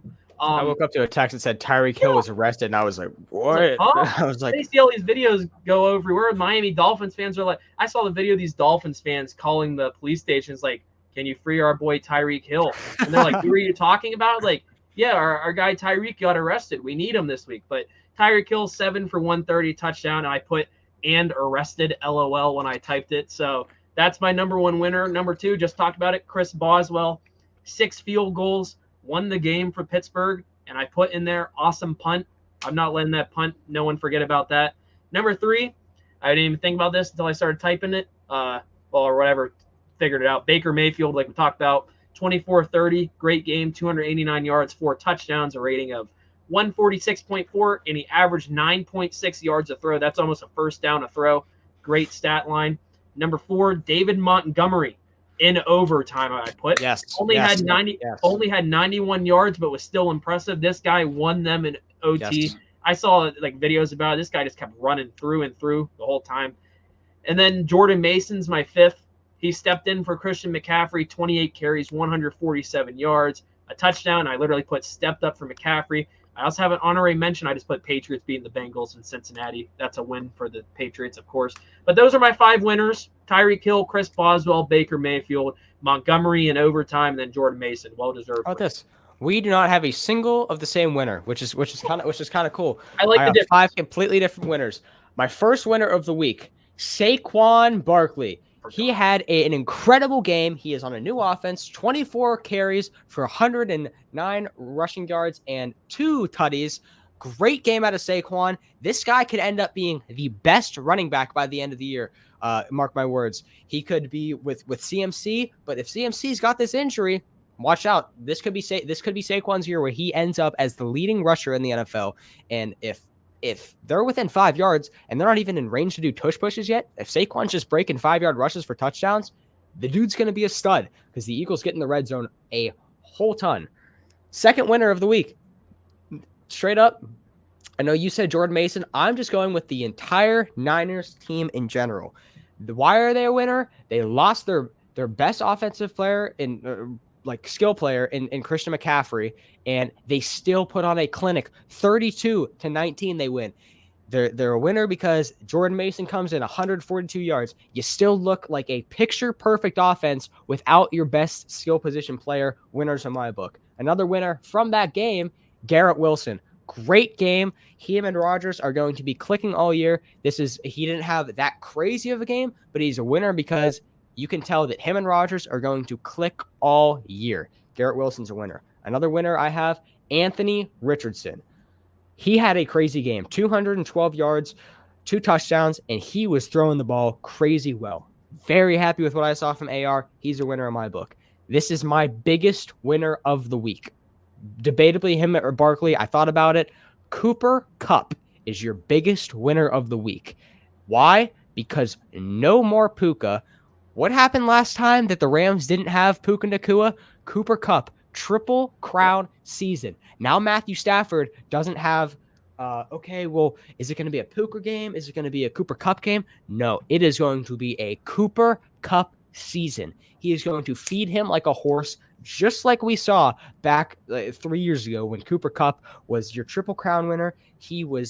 This is going to be his year just because Puka's hurt now. So he is a winner because Puka is a loser. Very big season expecting now out of Cooper Kupp. He's going to have a lot of targets. Cooper Kupp is a huge winner of this week. Those are my winners. Okay, so I guess I'll go losers. I guess I'll start with that. No particular order, but I'll say at the end the clear number one loser. And you know what? I'm going to start with him now. Deshaun Watson. I brought it up when we talked Browns Cowboys. This dude looked awful. 24-45, 2 picks, a touchdown, and a rating of 51.9. And I put a comma and I put awful. So Deshaun Watson, I don't like the guy. As Steeler fans, we don't like the Cleveland Browns. I think they're my least favorite AFC North team. I respect the Ravens and Bengals way more than the Cleveland Browns. But this organization, I just don't like them. Deshaun Watson, awful. That's loser number one. Number two, the Bengals. They lost to the Patriots at home. And I don't really want to, I guess we're more so the losers. I put more so teams. I didn't really put teams as the winner. I like your 49ers take, by the way. But the Bengals, they're my second loser of the week. They lost at home to the Patriots, only scored 10 points, and they could not stop the guy that you don't think's that good, Rahamondre Stevenson. Could not stop him at all. He had like over 100 rushing yards. That can't happen, especially in the jungle in Cincinnati. So that's my second loser of the week. Number three, it's kind of a two-parter. I put Panthers, but in the parentheses, I put the exact words. Bryce Young is just meh. 13 of 30, 2 picks, a rating of 30.2, and 32.8 that is, and I put yikes. They have things to work out for. The Panthers just suck. They're losers of the week, but Bryce Young's partially the reasoning too. Number four, I don't know if you'll have him. I put Kirk Cousins. Not a good Falcons debut at all. 2 picks, had the touchdown rating of 59, only 155 yards. That one throw in the first drive that was picked off, that did not look good at all. A couple forced throws. The Falcons and their fans, I've been seeing so many videos. They look very interested to see why they even got Kirk Cousins. I remember they were curious why they even got Michael Penix Jr. Maybe it's reasoning here why. Maybe they don't believe in Kirk Cousins as much as they should after signing him to that big deal. But Kirk Cousins, loser number 4. And number 5, I brought it up earlier, the Giants, specifically Daniel Jones. This guy was booed and heckled by fans leaving the game. That organization, Danny, is in shambles. It clearly is. Daniel Jones, a rating of 44.3. And my exact words, what I put on my Google Doc, Sam Darnold cooked them, LOL. I'm typing it like I'm on my phone right now. But, like, Sam, you can't get cooked by Sam Darnold in your first game. Daniel Jones just is not good. I'm sorry. He's not a good QB. That's it for the Giants. They're the losers. Number 5, I ranked them. Deshaun Watson's clearly your biggest loser. I put an honorary mention, though. It could kind of go winners, and if you swing it another way, I was thinking about putting it in the winners just because I put, for the losing, honorary mention, Packers losing Jordan Love. But if I was going to put it in winner, I would put Jordan Love not out for the season. So the loser, I'll give him honorary mention. The Packers lost their QB. But, still, Deshaun Watson, Daniel Jones, those are my big ones. So those are my losers of the week. I got a few of the same ones with you. I'll go through those ones first that I have the same. I agree. I've got the Bengals on here. It was a bad performance of them, a game they should have won. Bengals have to be the loser of the week, just losing to a pathetic team like New England. Joe Burrow didn't have a good day. Their rushing core had a bad day. Jamar Chase only had 60-some yards. Wasn't a great day from Cincinnati, and they have to be losers. Again, another AFC North team. The Browns, Deshaun Watson. I have Deshaun Watson's name on here. I don't have Cleveland's name just because I think this was more of Deshaun Watson's fault. He has the pocket presence of an infant child in the pocket, and he is terrible. He's rusty. He's not back. Something happened. He's not the same. It's crazy to see Deshaun Watson for sure loser. Another AFC North team from the Baltimore Ravens. I think this is the biggest loser of the week. Mark Andrews is your biggest loser of the week. He got all his targets taken away by Isaiah Likely. Mark Andrews is such a loser this week that he was playing left tackle the whole game. They had him at left tackle. I mean, it was pathetic what we saw from Mark Andrews, and I'd be sick to my stomach if I drafted Mark Andrews in fantasy in one of the first 5 rounds, because it is the Isaiah Likely show to the rest of the season. Argue a wall. It's Mark Andrews, your biggest loser. Another loser I have, the Green Bay Packers. Lost Jordan Love. It's going to be a big blow to your season. You look at their season, I think, with if you go Malik Willis, you're 0-6. If you get someone else, you can salvage a few games. Jordan Love's going to come back after 6 weeks, possibly. And he's going to have to salvage a season. So the Packers are for sure losers. Backs are against the wall now. It's going to be up to Jordan Love to save their season in week 6. Another huge loser I have. Let me go over here. Travis Etienne, a gigantic loser this week. Not a lot of people are talking about it. He split all his carries with Tank Bigsby and was outran by Tank Bigsby. Bigsby had 73 rushing yards, and Travis Etienne had 44 rushing yards. Jeez.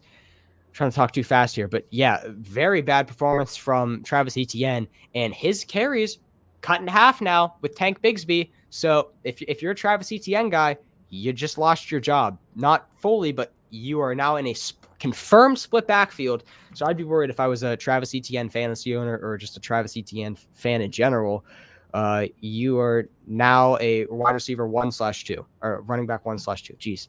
Those are my losers of the week. Mark Andrews, Deshaun Watson, the Green Bay Packers, Cincinnati Bengals, and Travis Etienne. I'm glad we agree on Deshaun Watson and the Bengals at least. Like, those are clearly – I think the AFC North had a lot of laughable moments this weekend. Ravens, not so much. It was mainly they just didn't use Mark Andrews like Nicholas and Dakota said. Like, that should be your tight end 1, but now it looks like Isaiah Likely, and I hate it because, like, I picked Mark Andrews in fantasy football. I know a lot of people did because he's been good. They just didn't throw to him at all. Yeah, like I like what Nicholas said as well. Like almost all the top tight ends. Yep, like you can Travis look at Kelce. Not Sam Laporta didn't have a great game. Sam Laporta, not a good game. Bad week to be a tight end. We didn't see much from the newly signed Pat Freiermuth with the Steelers. Yeah. Like he's supposed to be pretty good for that contract. So tight ends had a pretty bad week for the NFL all across the board, except for Isaiah Likely, I guess, receiving wise. Yeah. Other than that, I think we agreed on Deshaun Watson as would we say he's our number 1 biggest loser of the week? Yeah. If we want to agree there. Him or Mark Andrews, man. I feel bad for Mark Andrews because his job, he does not have a job anymore. He is now the tight end too, in my opinion. You got to go to him. Yeah. Honestly, like if I'm going biggest winner for me, looking at mine, it's either Tyreek Hill or Baker Mayfield. Yeah. Maybe Jordan Mason, just because like this guy was not even supposed to start, and he had a career game. Good for him, but the Tyreek Hill story was just funny. I had to put him there as number 1. My biggest winner, I think I'm either between Cooper Kupp and Saquon Barkley. I think just Cooper Kupp's target share going forward now has just skyrocketed without Puka Nacua. He got 14 targets in that game, and it all happened kind of in the second half of that game after Puka left. So I expect a really big season now from Cooper Kupp target-wise. And Saquon Barkley, again, just went off and proved a lot of people wrong, including myself. I didn't think he'd have that crazy year. I've now switched. I think he's going to have a great year. But, yeah, those are our losers and winners. I don't know if you want to touch on anything else. I know we kind of ran kind of long here. Yeah, we did. 2-hour episode. I would say, like, we got a playoff game to get to tonight. Yeah, me and Nate got to drive all the way to Washington because we're doing a playoff game. Yeah, I got an hour and a half drive. I think you got a little of a I have about an hour, so I got to get out here by 3:30, 3:45. But we got to dip pretty soon. Yeah. But listen, we went along. Thank you all the comments we saw. Yeah. We had a lot of comment engagement. We really especially for the Dallas Cowboys segment. So yes, I know Dakota just started commenting. If you want to go back and listen to that Cowboys segment, a lot of Dak Prescott debates. Yes. Also, if you're looking at content on the channel, I think you or I, or I think tomorrow at least, I'm gonna try to clip up this winners and losers segment because I think we should try to do this every Tuesday at least. Winners and losers of the week. I like that. I think we're gonna try to clip up segments. Go follow the TikTok, the Instagram. Sure. We'll post our clips. We're posting YouTube shorts. I don't know if you guys saw that. Go share those. Trying to grow the podcast a little bit more. I think we have a goal, maybe hitting 50 subs by a certain time frame. I think that'll be really sick. But other than that, I guess thank you all for tuning in. We have a baseball game to get to. Big football talk, I guess Friday. I guess we'll cover. I don't know if we really are gonna. Do we want to talk about college football on Friday, or just keep that to like a Tuesday thing? Or I don't know. We'll have to play it by ear. We'll get there when we get there. But expect NFL breakdowns. But other than that, thank you all for tuning in. Yep, this has been a Final Whistle. Yep. We'll see you guys. Make sure you like, comment, and subscribe, and we'll see you guys later. Hit the bell for notifications. Exactly. Thank you all for tuning in. We'll see you next time.